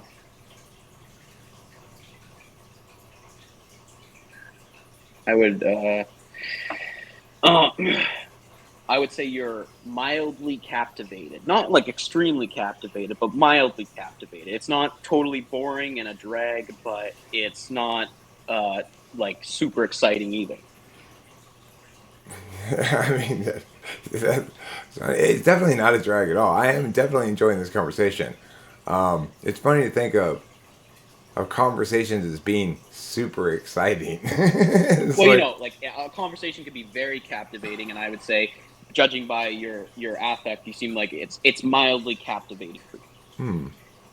no, I mean, I'd say it's fully captivating, but I don't see there as being such a gradation of captivation Yeah, as you're suggesting. I'm thinking about it in terms of a spectrum. Right. So I guess I'm thinking like if you were fully captivated, that doesn't necessarily mean that you're going to be like, oh my god, this is so captivating. Right, right, Okay. right. Uh, Interesting. So, do you feel as though if a circumstance, like let's say you were dealing with some kind of bureaucracy and you knew from previous experience that with this place, if you want to get what you want to get accomplished, you need to schmooze the receptionist. So, in other words, if you're going to accomplish what you want to accomplish here, you're going to need to go in there and charm the pants off this receptionist. Are you feel up to the challenge of this task, or does it seem daunting? Hmm. I'd be a little nervous, but I feel like I have maybe a few tools I could try out. Uh, she's just the receptionist though, right? Like she doesn't have any like real Well, play in this company. here's the thing: she's the receptionist, but basically She's right. Yeah, all the yeah. executives look to her to find out what they're supposed to be doing right now. You know, Right, right, right. So, what am I trying to get from this place again? I'm trying to just. you're trying to get them to replace your thing that you got with a brand new one that's of the Oh, upgraded okay, version, because okay. the thing you Yeah. got, even though it wasn't really broken, it's like right after you bought it, they put out the new thing that's way better at the same price. Right, right, right. Well, I probably talked to her like how much I appreciate this company as an entity and all the incredible things they're doing and how there's nothing else quite like it in the game and how I was really sucked because I bought this product and of course he came out with a new version very soon after and I just I wasn't planning it was just a really big bummer because I'm such a big fan and a mega nerd of this product that like it just sort of I was like I'm such an idiot like I didn't Okay, it just well, it sounds like you're schmoozing the company, not me. My name is oh Andrea. I'm the receptionist. Nice to meet you. And okay while I do work for this company, I am not schmoozed by you praising them. okay what's her name again? Andrea. And it's Andrea. Not Andrea. No, it's And Andrea. Andrea, I just want to say that like every time I call this building, like I've never dealt with a receptionist like you. Like you've got phenomenal people skills. Oh my Like you just god. every time you call, like you feel like you actually care. It doesn't just feel like I'm dealing with a robot or something. Like a lot of people are doing AI now for calls, but like most people sound like AI already. But with you, it's like I can tell like there's still a human element to this occupation. Boy, Um, boy, I tell you something. I really needed to hear that today. Thank Yeah. you so And you much. know what? And in business, a lot of times people just look at the solvency frame or whatever. Ooh, But like you are smooth. You there's are definitely smooth as fuck. there's definitely an element to business where being able to make people feel that human element is something you possess. And I'm surprised you're just a secretary, honestly. You're smooth as fuck, dude. That is crazy. That's such a good job of blowing smoke up someone's ass. It's amazing. You should see me in an interview, bro. Okay, well, I mean that helps resolve all of uh, my my doubts in general here. Most of them, but I still need to narrow a couple things down. Um, it's cool that we're going over time, is it? Are you pressed for time? No. Okay, cool. Um, so, well, first of all, I'd like to have Rachel talk to you for a little bit. All right. Rachel, would you mind sharing everything for a bit? Not at all. Anything in particular? I mean, I would just say, ask him.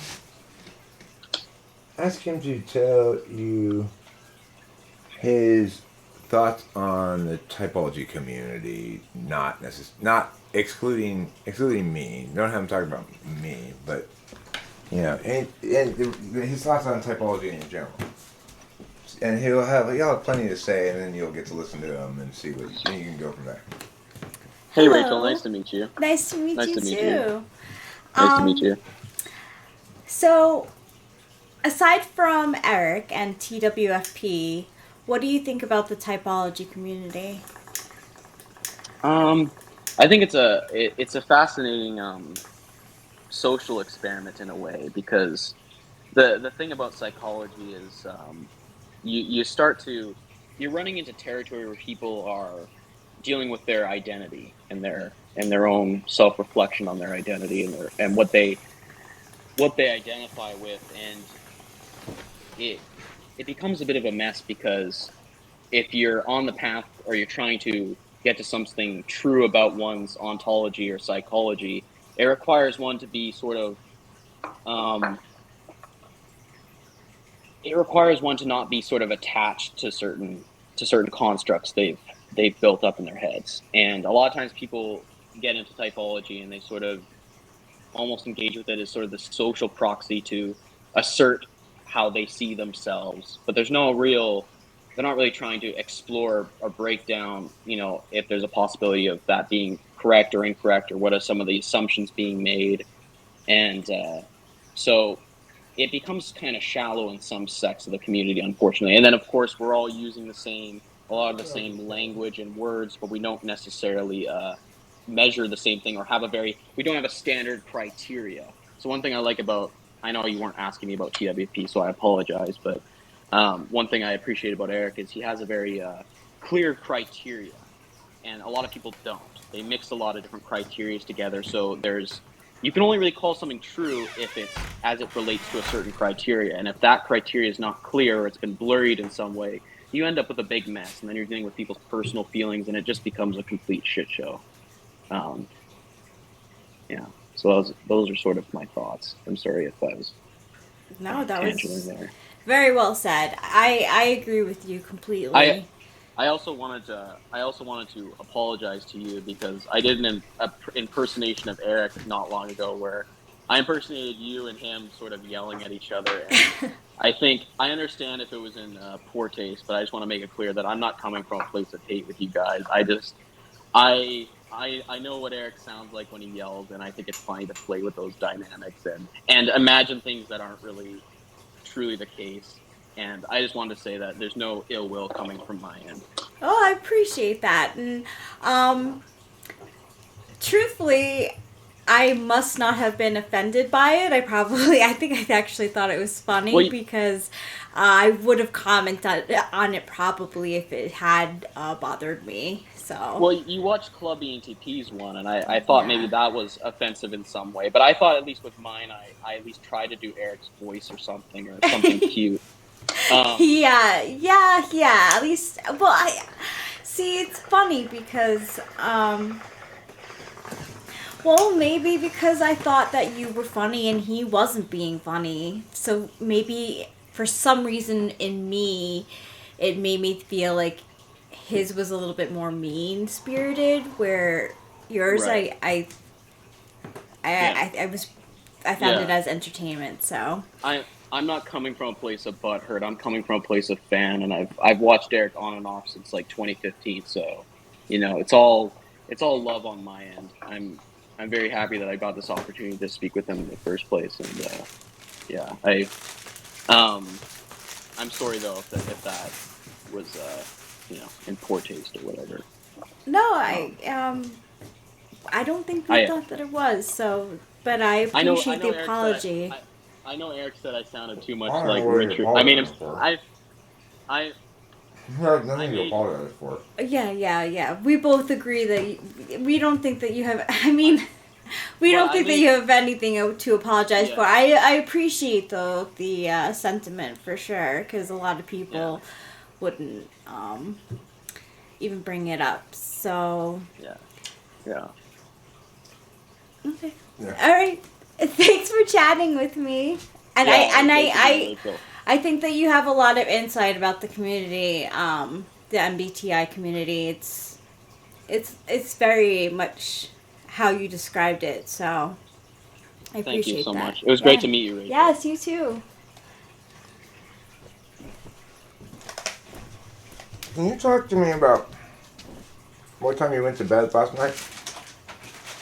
Oh, so yesterday was kind of fucked up because I got all excited for our session and then it didn't happen and I was like crying and I was like, Eric doesn't love me, and I fucking kicked my refrigerator and I'm upset and I'm like, ugh, and I ripped down all my Eric posters. But anyways, I got really excited and then I took a nap because I had been so emotionally spent, and then I woke up and then I ended up just staying up way too late, and then I went to bed at like 4 a.m. I was on a call with my girlfriend, and then I went to bed and probably didn't fall asleep till like 5 a.m. and then I woke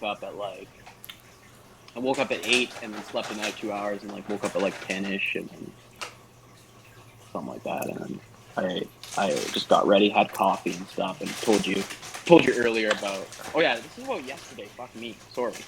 You're asking me about what happened yesterday, I think, right? I asked you what time you went to bed last night, and you're answering the Oh, question sorry. as best you can. You know. Sorry, I went on a long tangent, but yeah, basically, like, I took a nap at like 8 o'clock, slept to like for 7, and slept to like 10, and then I stayed up till like 4 or 5 a.m. and then went to sleep again. That's just because I don't start my new job till May 9th, I think it is, which is Monday. So like I've just been fucking around at my schedule. Normally, I'm more on it about my sleep. I like to get about 8 hours, but it's funny. Like some SI from me is like, even though I like to get 8 hours roughly, I find when I go to bed matters. So like sleeping 9 p.m. to 5 a.m., even though it's 8 hours, doesn't feel the same as, let's say, sleeping midnight till 7 a.m. Even though midnight to 7 a.m. is less hours, it actually feels more revitalizing. So something about my pattern prefers that later sleep time. So that's an SI detail I think I noticed about myself that maybe not a lot of people do. So Okay. it's not just the amount of hours, it's like the timing as well. Um. Do you? How do you feel physically right now? I forgot to ask the second half of my "How do you feel emotionally right now" question. How do I feel physically right now? I kind of have to piss, but other than that, I'm kind of chill. All right. Well, why don't you go pee? So, and then while you're gone, I'll chat with Rachel a little bit about what I'm thinking. If I'm being honest with you, I've pissed in my cup multiple times throughout this like stream because I drank too much coffee this morning. So I've just been like whizzing like right here. Oh. I'm like you. Even though I joke about fucking peeing in buckets and shit when I joke about you, I do the same shit. So I'm not a hypocrite, okay? But I'm that not was judging you. that I was fucking piss and super shit. undercover. You're super undercover. I had no idea. Yeah, I know. I just wanted to tell everybody because like I'm kind of bragging right now. I Okay. actually. Okay. My girlfriend's gonna be pissed that I fucking exposed myself about that shit. I Probably mean, wants me to hide. what? I'm I not gonna can't stop imagine it. anybody. It's like, of all the things for somebody to critique, it It's seems to me bad. it's just Okay. being efficient about It's peeing. it's bad FENI to talk about this shit. Okay, publicly, it's bad FENI in some ways. In some ways. Yeah, yeah, I got you. Yeah, I Okay, mean, you're so definitely. I'll be. All right, yeah, go ahead. Yeah, yeah, yeah. No. No, Finish your thought. Finish your thought. Finish yeah, your thought. it's definitely the case that you're not going to sell something like that on TE grounds very well, which is that, well, it's more efficient. It's not a good enough reason for most people. Correct. All right, so you go do you do, and I'll I'll talk be to right back. Rachel. I'll be like 2 seconds. Yeah. I'm gonna Okay. go Cool. pee. Cool. I'm Cool. like a racehorse. All right. Cool. So, I'm thinking. Do you have a thought? No. I think he's an ISFJ.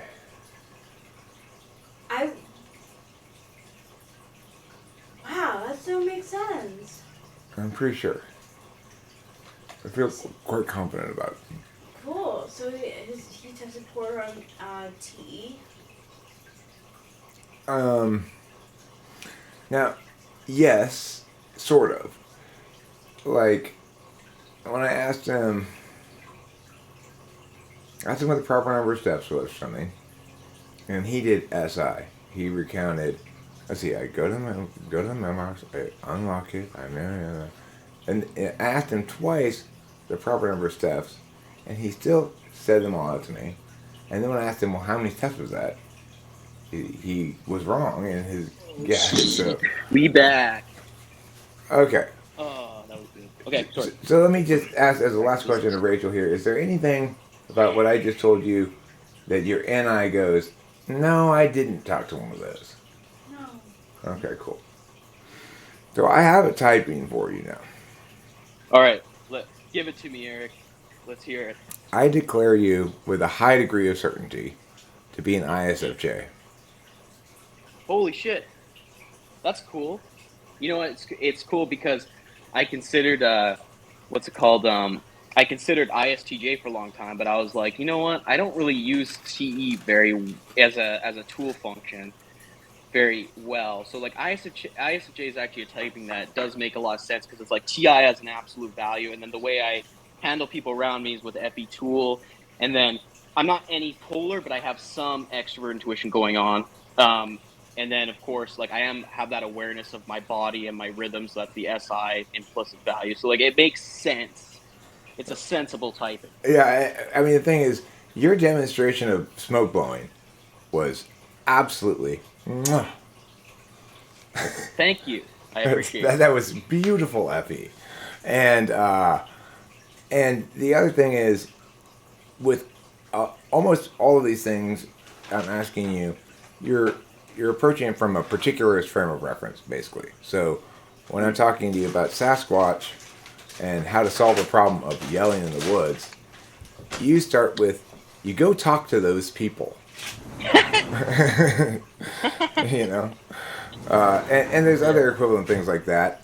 Your awareness about sleep, the fact that you've noticed that you sleep, that it's actually you get more rest sleeping from midnight to 7 than from 9 to 5, is SI Dom's level of understanding of that. Right. And you know what?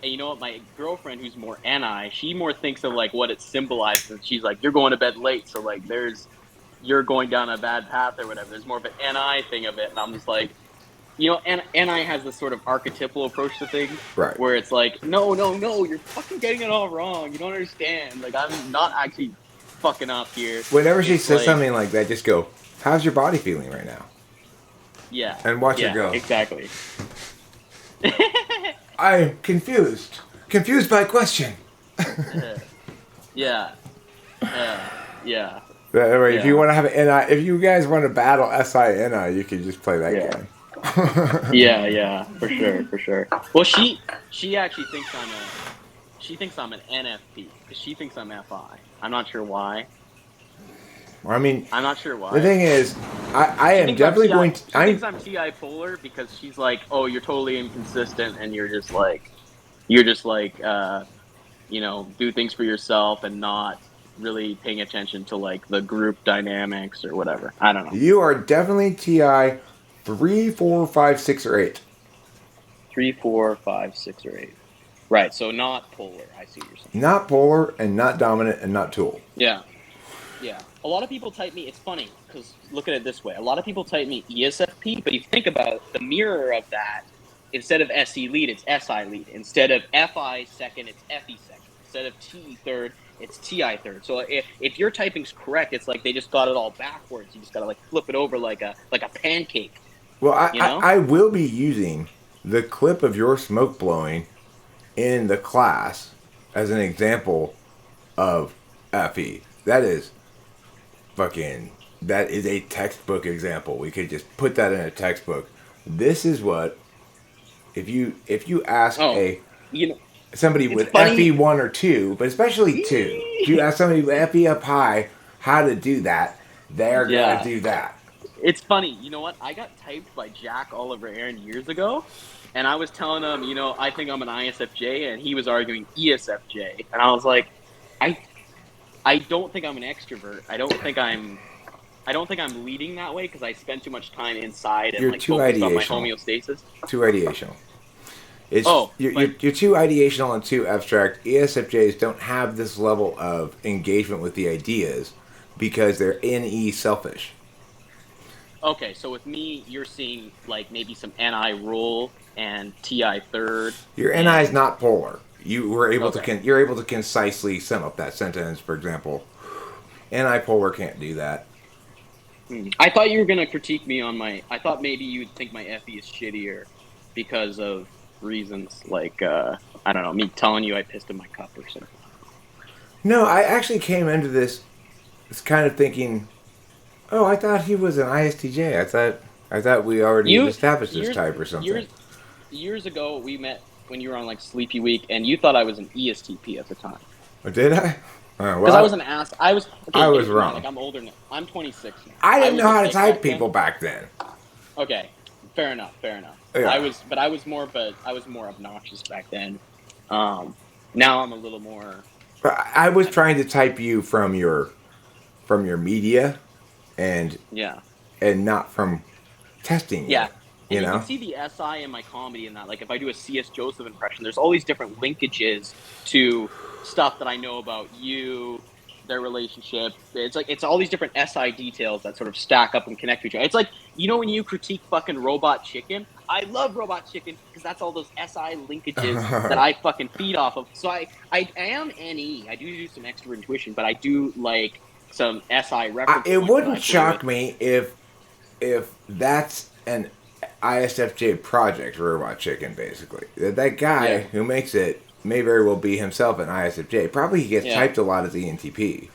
Yeah.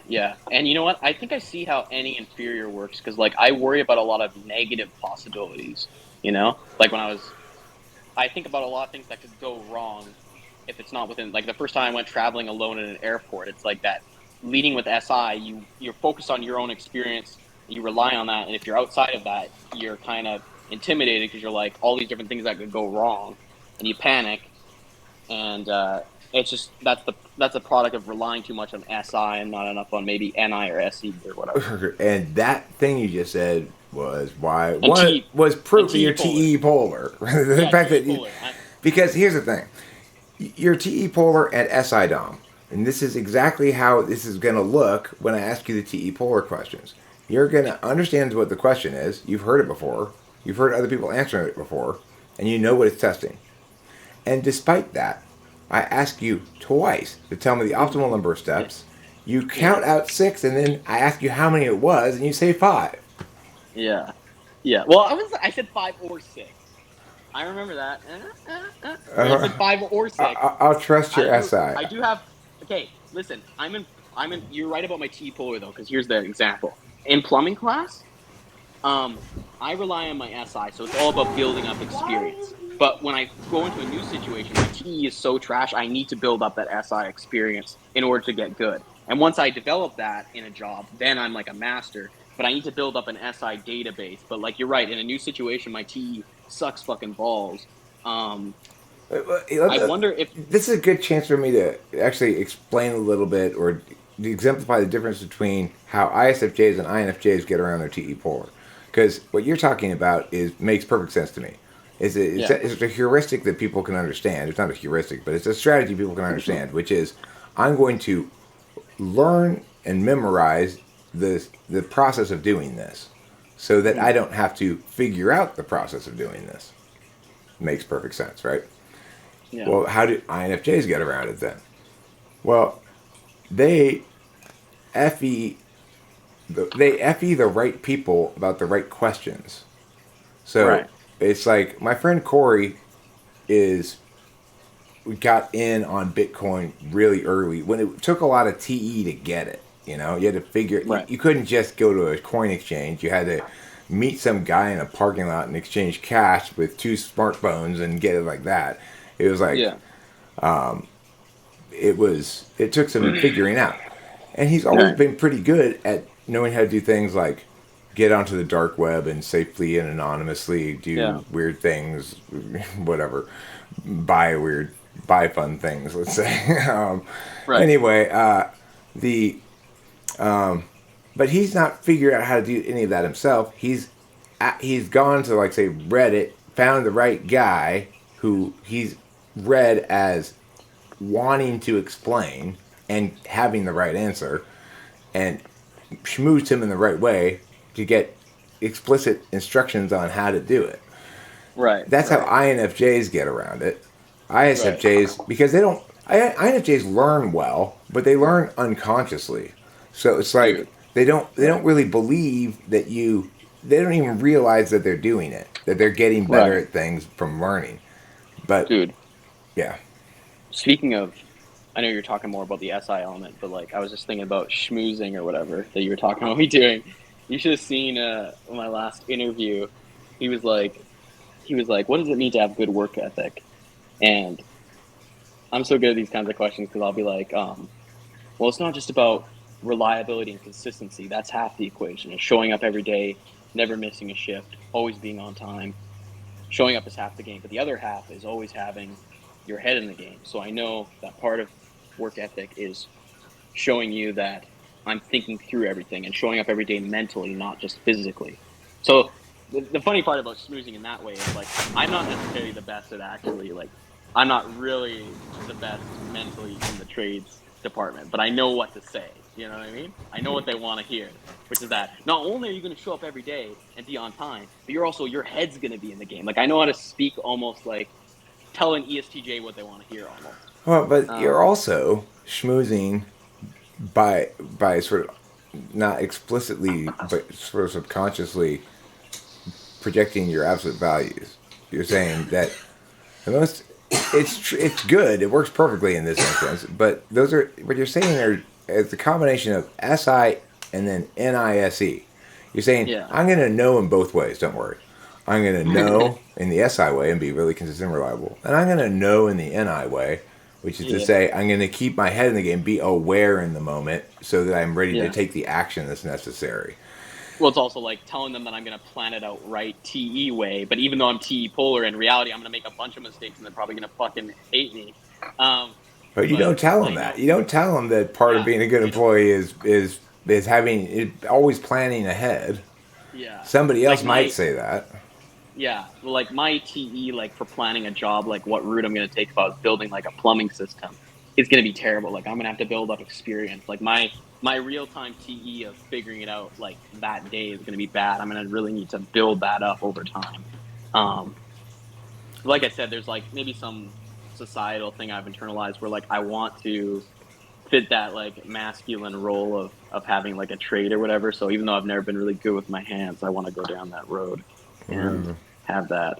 And also, like you said, it's a reliable thing. So like SI wise, I know I'll always have that stability, which is nice.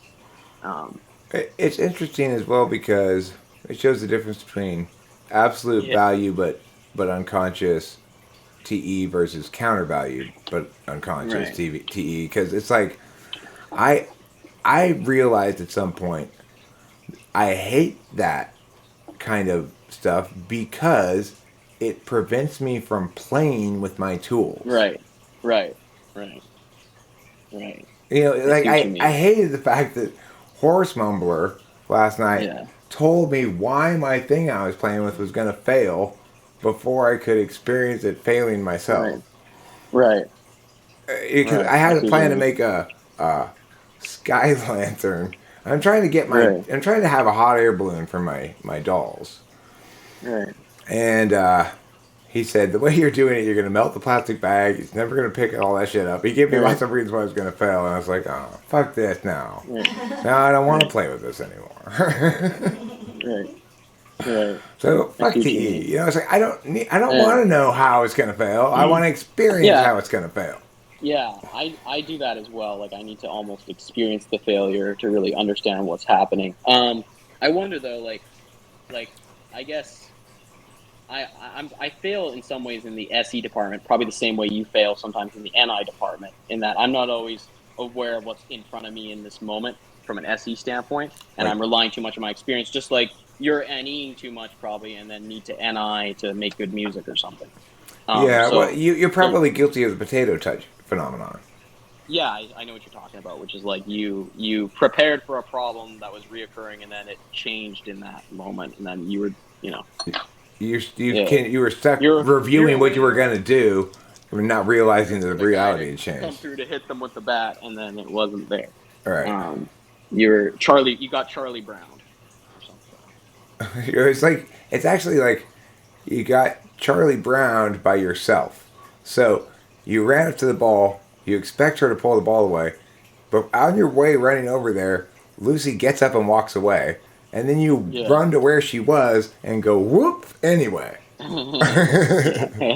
Yeah, for sure. I see what you're saying. I see what you're saying. That's interesting. ISFJ. That is a typing I have considered at some stages. I think some people think I'm an INFP, but I've always disputed that because I don't think my NE is that good, and I don't think I'm FI. Like I You're don't think not. my FI. Yeah, You're yeah, not FI. yeah, and it does. Yeah, weak TE makes sense either way, but I don't see how I'd be FI because it seems like I value TI too much. Even though I'm not that great at it myself, I do appreciate it very much. Well, you know, it's Like even with the TI questions, I kept asking you to repeat them because I want to do them. I actually enjoy them. You know what I mean? Even though I'm not the best at them. And then I'm SI in that, like, even when I learn math and plumbing, like, I take my sweet time with it and actually, like, almost enjoy the process. And it's like SITE almost looping now, where it's like I enjoy the TI process, but then there's also some SI there where it's like I almost want to, like, really double check. It's like when SI user, when we have an appointment, we check again, we check again, we check again. It's like I'll recheck how I did a question more than once because I really want to make sure it doesn't go wrong. Whereas I would imagine maybe an ENTP would throw an answer quicker and take the chance, roll the dice a little bit more. Whereas I almost want to slowly walk through it and really. right. Well, the thing is, you're gonna value good TE that you encounter in the world. And when we say that, you know, it's like TE is a way of paying attention. So we don't encounter TE in the world. We might encounter people who are attending by a TE, but unlike Right. most functions, TE leaves a permanent scar on the landscape that's either a good scar or a bad scar. Right. So because McDonald's, when they put together their architecture for ordering, they didn't include a means by which the person who's taking the order at the window can say 4 McDoubles and then say all of them no pickles. Then as a consequence, every time I go through the line, because I mostly order the same thing, which is 4 McDoubles, a large fries, and 2 large Cokes, and no pickles on any of the McDoubles. So, Yeah. but what happens is I've had to use TE because they didn't TE it right initially. So when I order now, because I'm aware that only some of the people who are taking the order are SI people, Yeah. and some of them Yeah. are not SI people, that I need to go like this. I want 2 large Cokes, 1 large fries, and 4 McDoubles with no pickles, and not the other way around. Because if I do it the other way around, I have to wait Right. until they're done entering the McDoubles before I Right, tell right. them the next piece of the order, because half the right. people won't remember it. Yes. And it's funny because my last job was at McDonald's, but even before that, I cued into that as well. It's sort of the SI. You sort of start to realize, or I guess you said it was TE, but I know what you're talking about. So TE leaves a scar on the landscape when it's not Right. done well, and it leaves Right, the right. lack of scars on the landscape, I guess you could say, Right. when it is done well. Right. So like now, when we talk about encountering TE in the world, that's Yeah, what I'm yeah. talking about. I'm good at the kind of what you're talking about. I'm good at that kind of whatever TE. I do the same thing where I customize what order I tell them in to make sure they get it right. I know that kind that I'm actually good at. It's funny, speaking of being like a good schmoozer and stuff, my last job was at McDonald's. I got employee of the year there. Not because I was necessarily good, but because all the managers thought I was such a reliable, good worker, even though my TE was trash. Like I would do prep and I would do so many things that are bad from a TE standpoint and inefficient. I remember talking to an ISTJ and he's like, "Why do you use that gun? That sauce gun does 1/3 of an ounce. There's this other gun that uses a full ounce." And I'm just like, I've been doing it wrong this whole time for like years, and like my TE is so trash that I even cue into the fact that I'm using the like 1/3 sauce gun to fill up these like fucking bottles, and it's just like, even though my TE's trash, I can get like a boss to think I'm the best person ever or something. Well, sure, because you'll always look like either you're doing what you're supposed to be doing, or that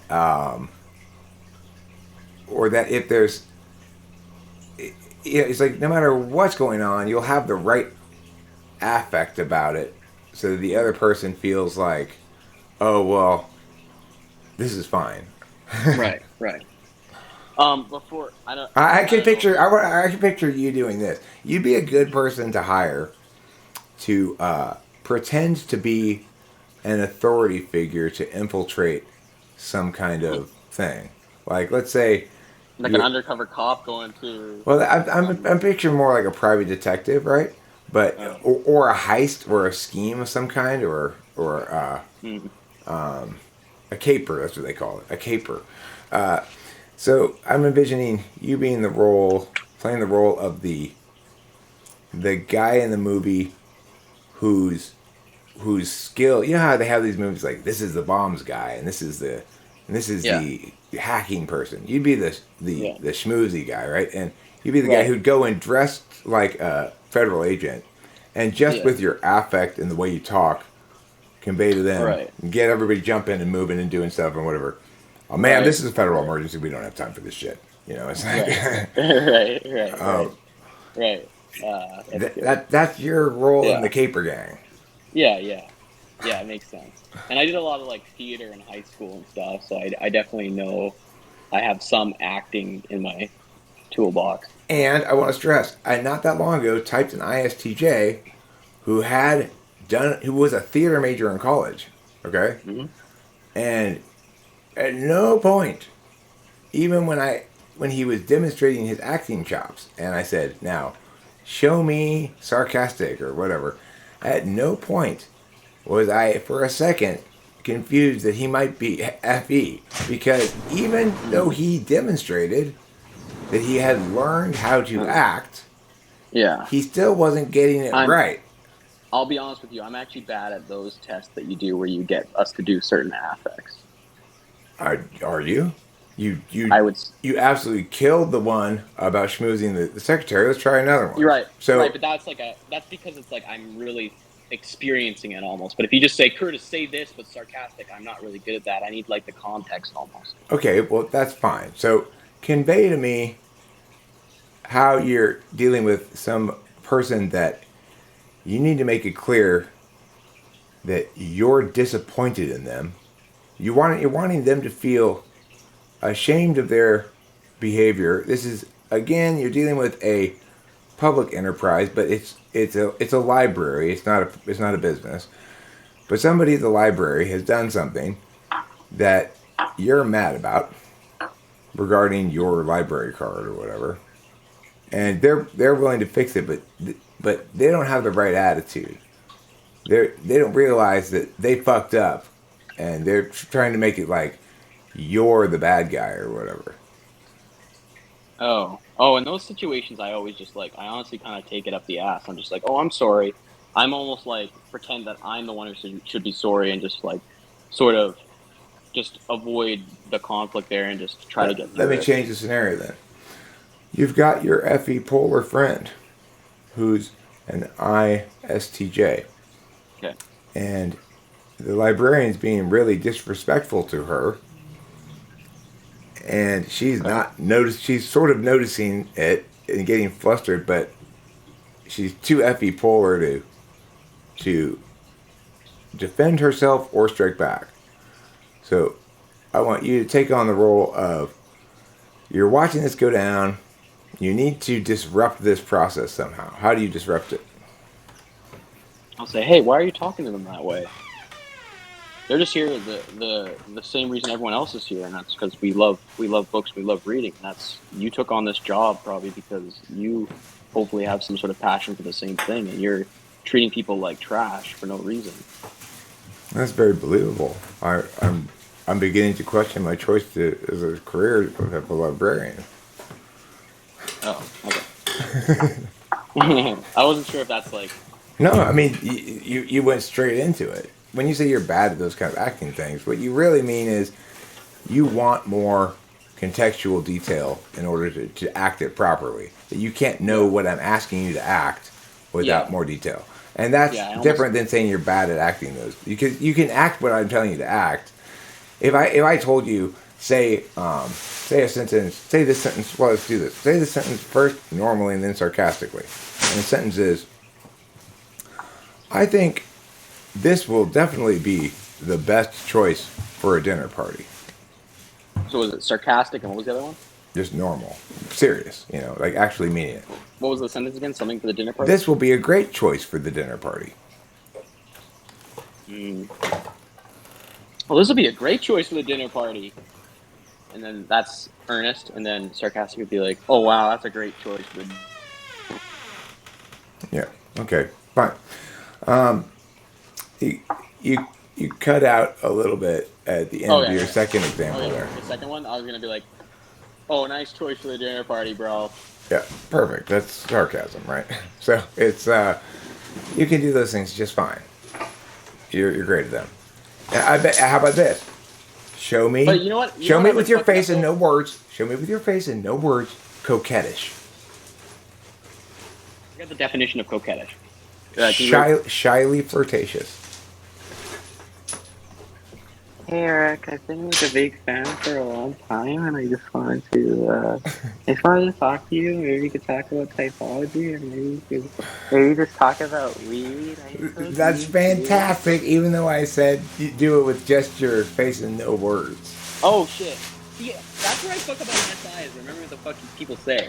So I don't know. That's a TE thing. That's a TE thing. You don't think it really matters exactly what you do if you think you understand what I'm trying to get at, which is sort of true. It's like what you did there was a better piece of data than if you hadn't included the words.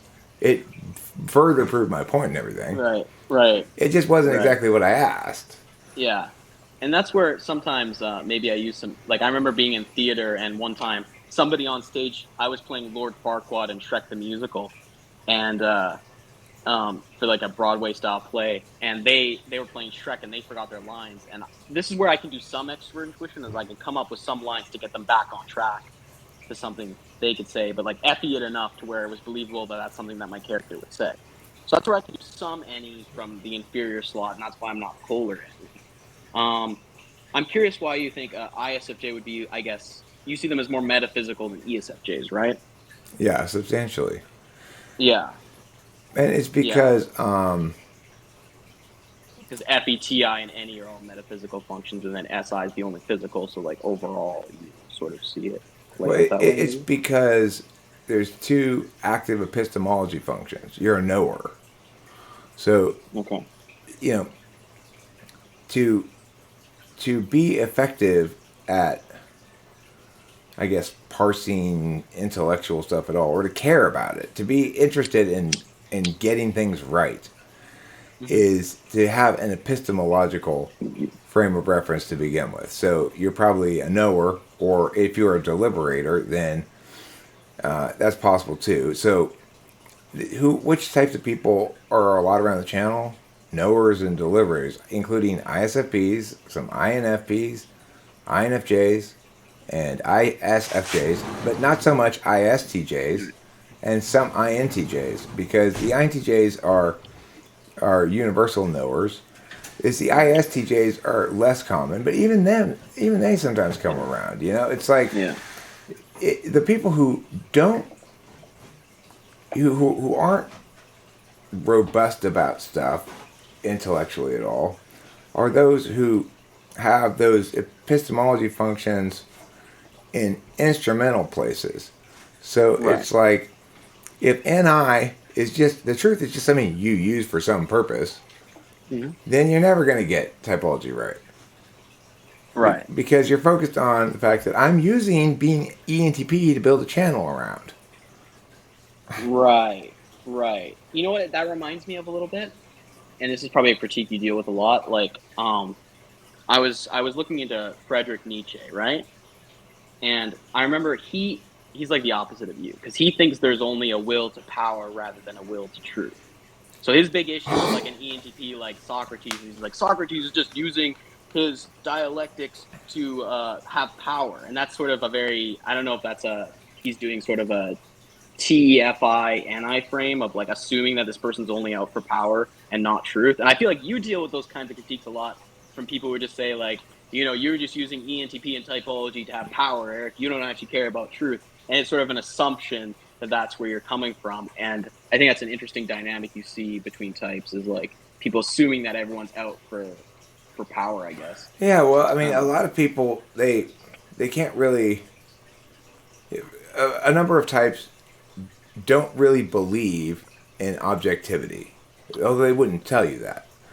In other mhm. words, they really don't like things. They don't want epistemological things to be things that stay put. They want them to be adaptable for their purpose, and they're configured Mm. intentionally for that reason. And Right. so it's like if you're talking to an ENFJ, I was watching this show. The ENFJ was the last guy successfully surviving alone in the wilderness on this contest, and he talked to the camera a lot. He was there by himself, filming himself, so he had nothing much to do but talk to the camera. And as the thing progressed, you hear all these singular truths that are all great and really convincing and concise and resonant, and also just projections of his own SI polar. So it is not Right. the case that the only thing holding people back are the limiting beliefs they cling to. The reason Mm. he's able to stay out there for 50 days or whatever in the freezing cold underneath a log, eating Mhm. slugs and shit is because he doesn't feel his physical body at all. Right, right. I wonder if it's like how you have that bipolar, but sometimes you get hyper emotional or something. Mm-hmm. Like I wonder if like with ENFJs, it's like their SI is not there until it is, and then they have like a freak out all of a sudden. Because I feel like I'm more steady in that I can endure some tough things too, but it's like I'm more conscious through the whole process. I mean, I saw what happens with this SI phenomenon with that guy in the show. He it was like it finally caught up to him, Yeah. and he has this video where he's saying how when he stands up he's dizzy, Hmm. and he's going like as though this were some sort of distant, foggy possibility. Maybe it's because I haven't eaten anything in 3 or 4 days. Right, right. It's funny. I actually do intermittent fasting as a diet. I'm kind of chubby right now, but I do feel better when I don't eat for the first like 16 hours of the day. I'll have coffee, but I do feel my lightest and most vibrant when I don't eat right away. I'm less gassy and stuff. if I'm working, I don't like to eat, and I'll eat after work, and then that helps me sleep and stuff. But sorry, But yeah, random but insight. this guy would say things like, when it was super cold outside, he'd say, I mean, I haven't even had any reason to build I haven't had any reason to build a fire because Uh, because he didn't need to boil water because it was raining. okay. Like not even aware of the fact that you might build a fire to keep warm, because then Right. in the very next morning he's like, I woke up this morning and my feet were completely numb. Damn.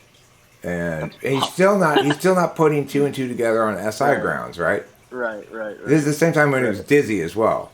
So Right. he's trying Right. to attribute one cause to both of these things. Right. So Yeah. my feet are numb, Yeah. and I'm dizzy because I haven't been eating. And your feet are numb Right. because you're cold, motherfucker, Right. and Right. Right. you're Right. dizzy because you're starving to death. It's not because you've been neglecting your eating for a little while or something. You've subsisted on like 3 slugs in a week. You know, it's Fucking sick. you've been eating banana slugs. Yeah. Have you ever Yeah. seen a banana slug? They're big. Yeah. Yeah. I mean, did he just eat them raw, or what did he do? No. He He roasted explained it. he had a big process. First, he scraped the slime off of them, Uh, and then he like boiled them to yeah. get more slime off of them, Right. and he'd scrape it again, and then he'd fry it, and then he'd eat it. And Wow, those must have tasted great. I mean, he was just like, food's food, nutrition's nutrition. Jesus Christ. He actually said, I actually liked them. They were fine. Yeah. To his Yeah. kids when he got back, I ate a lot of those things. He Right. said vaguely when I was on the island. I Yeah. liked them. Speaking of, sorry to interrupt you, but like speaking of NFJs, I'm into some NFJ media. Like, I know you don't like this guy, so apologize in advance. But like, I like Eckhart Tolle. I know you fucking can't stand that fucker, but like, okay, I don't believe in what they're saying, but I like meditation techniques because I sometimes suffer from anxiety or social anxiety, and I like things that are techniques to sort of calm yourself. So I like the techniques themselves, not the beliefs. But I do like some of that Zen Buddhism type stuff because I do find it in some ways useful for sort of calming myself and just sort of not overthinking things. It's a weird power of an ISFJ to be able to automatically and very unconsciously use, subsume NI with SI. So in other words, you're turning those NI things into your particular experience, right? Right, right, And right, and it's a good example of how 8 slots always subsumed by the first. right, So like my right, SE is good right, if you look at it from a third right, party's perspective, right. which is to say, well, as a third party, if I'm going to check to see if your SE is good, I'm going to check Yeah, to see how much stuff you've done, completed, right? right, right. But Do you get these blue things here? These blue loading signs? no, I'm wondering. I'm hoping this is getting recorded and it's not like cut choppy a bunch. no. This is Uh, recording fine. I'm seeing. I know do you, exactly what's coming out. There's do a you ever do you ever watch it on the after it's done and then it's like fucked? yes, but when that happens, it's because I wasn't in OBS watching me record it as I'm recording it. I used to sometimes. I'd start the recording and then I'd go back to the browser Yeah. window and just be in the meet room. And in those Okay. instances, occasionally I'd have forgotten to change the audio setting, Yeah. and I had Yeah. the whole Yeah. conversation, and it would record only Yeah. me and not the other Yeah. person. That sometimes Yeah. happens, but this recording was going to come out just fine. I can promise you. Even when I left, it would still keep the part from before, right? Like where we had that one breakup at the beginning. Where I've I I've got here now a 2 hour 8 minute video holy shit. that I'm Oh going wow. to publish Yeah. as soon as we're done talking, and expect Right. to do quite well because I think this is a fantastic video. Yeah. You can title it "The Endless Kurtis" because that way people know it's me, like YouTube or whatever. Will do. I don't. I mean, I know you probably already know that. I'm just making sure because I wouldn't. Sorry, that's an example of that potato thing we were talking about. I would. Because I came into this thinking Eric doesn't remember who I am, and I've gotta like maybe tell him some things. But like, so I came in like it's like you said that with the potato thing, where I'm already ready to tell you that I'm the endless curse, but you already know that. You already know what to do. Yeah, I know exactly who you were. But you were right to expect I wouldn't because I do forget most people. But yeah, and you were right to tell me to do that because I definitely would have just put Kurtis in the title, only because I'm always trying to save characters in titles. Yeah, yeah. I think This one shorter should get titles you more work better. views. But I will, And I once will you upload definitely, it, but I will definitely put it in the endless Curtis. And I'm not objecting to it or saying it's a bad idea. If you hadn't said that, I would have put Curtis. yeah. And I'll link it in my community tab, and I think a bunch of people will see it because I think it's a very good talk that we've had, and And I'll it's link been to your it's been channel. fascinating. I'll link to your channel in the description too. Oh, thank you so much, bro. Of course, Um, totally. this has been great. I feel like we could do videos in the future together. I think And we and should. I know Absolutely. that maybe that sounds weird to you, but like, No, no, no. This. No. I've been a big fan for a long time, and I know I was weird back in the day, back in like 2019 and shit, and I did a lot of weird shit, and probably didn't rub you right, but No, you that's know, not. That's not true though. You keep suggesting that something you've done before has rubbed me or Rachel wrong. I can't think of a single instance of anything that's rubbed us wrong. I can think maybe of a video or two that I thought, that wasn't very funny. But that doesn't rub me wrong. That's just part and parcel of being a creator. We all have hits and misses, you know. Right. And that's fine. I didn't find you oppressively unfunny like some recent party that I have encountered that I found oppressively unfunny. This was an F job. Yes. I tricked him. I tricked everyone.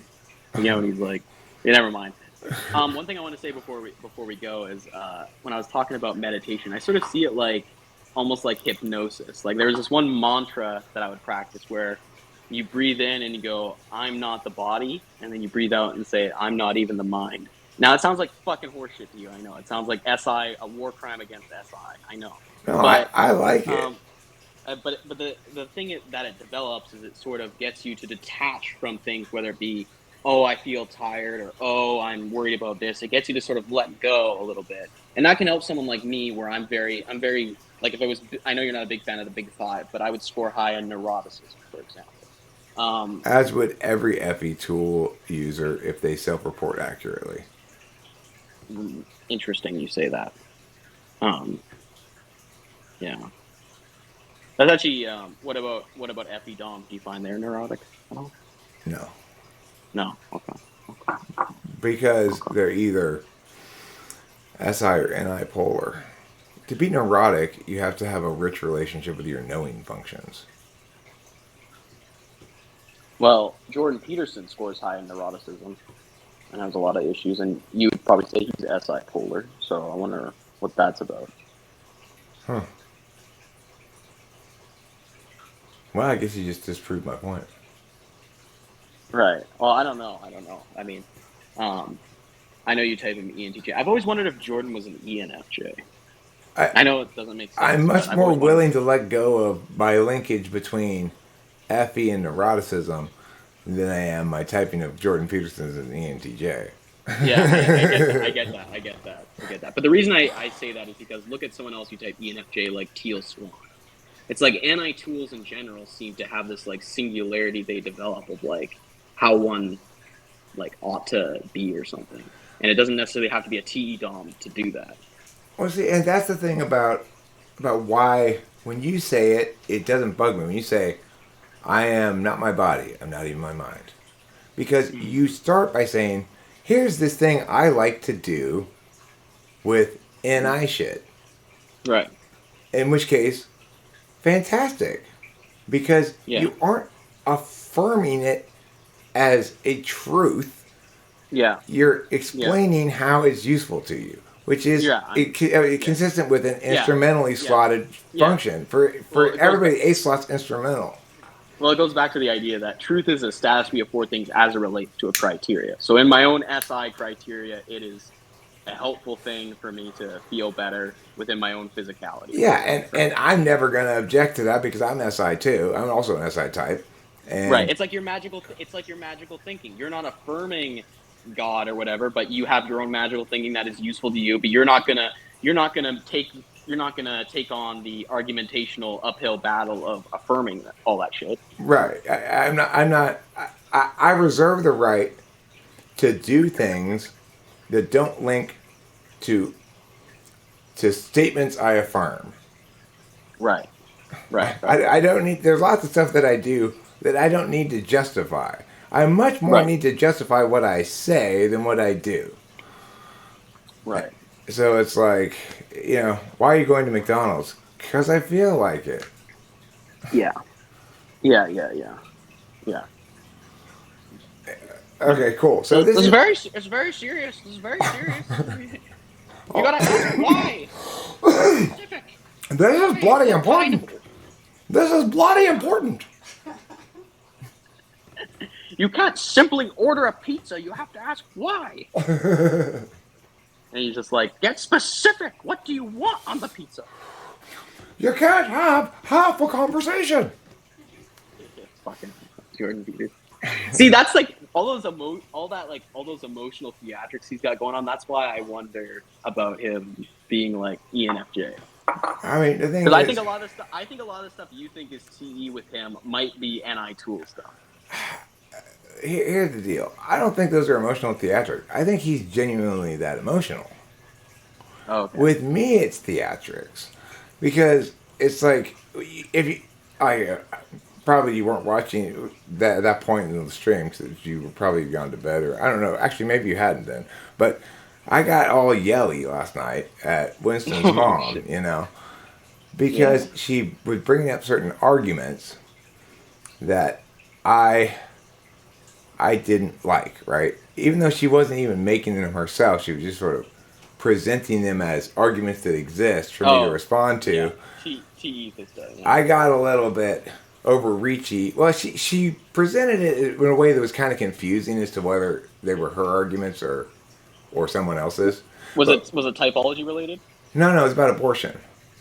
Okay. And so I went into what you might call emotional theatrics mode, which you might also call hyperbole mode, in which, well, I'm sorry, but if you're going to make an argument that says meow is meow, then we must simply conclude that you are choosing to be evil, worst thing in the history of the universe, guilty of genocide, mass murder, and everything else bad.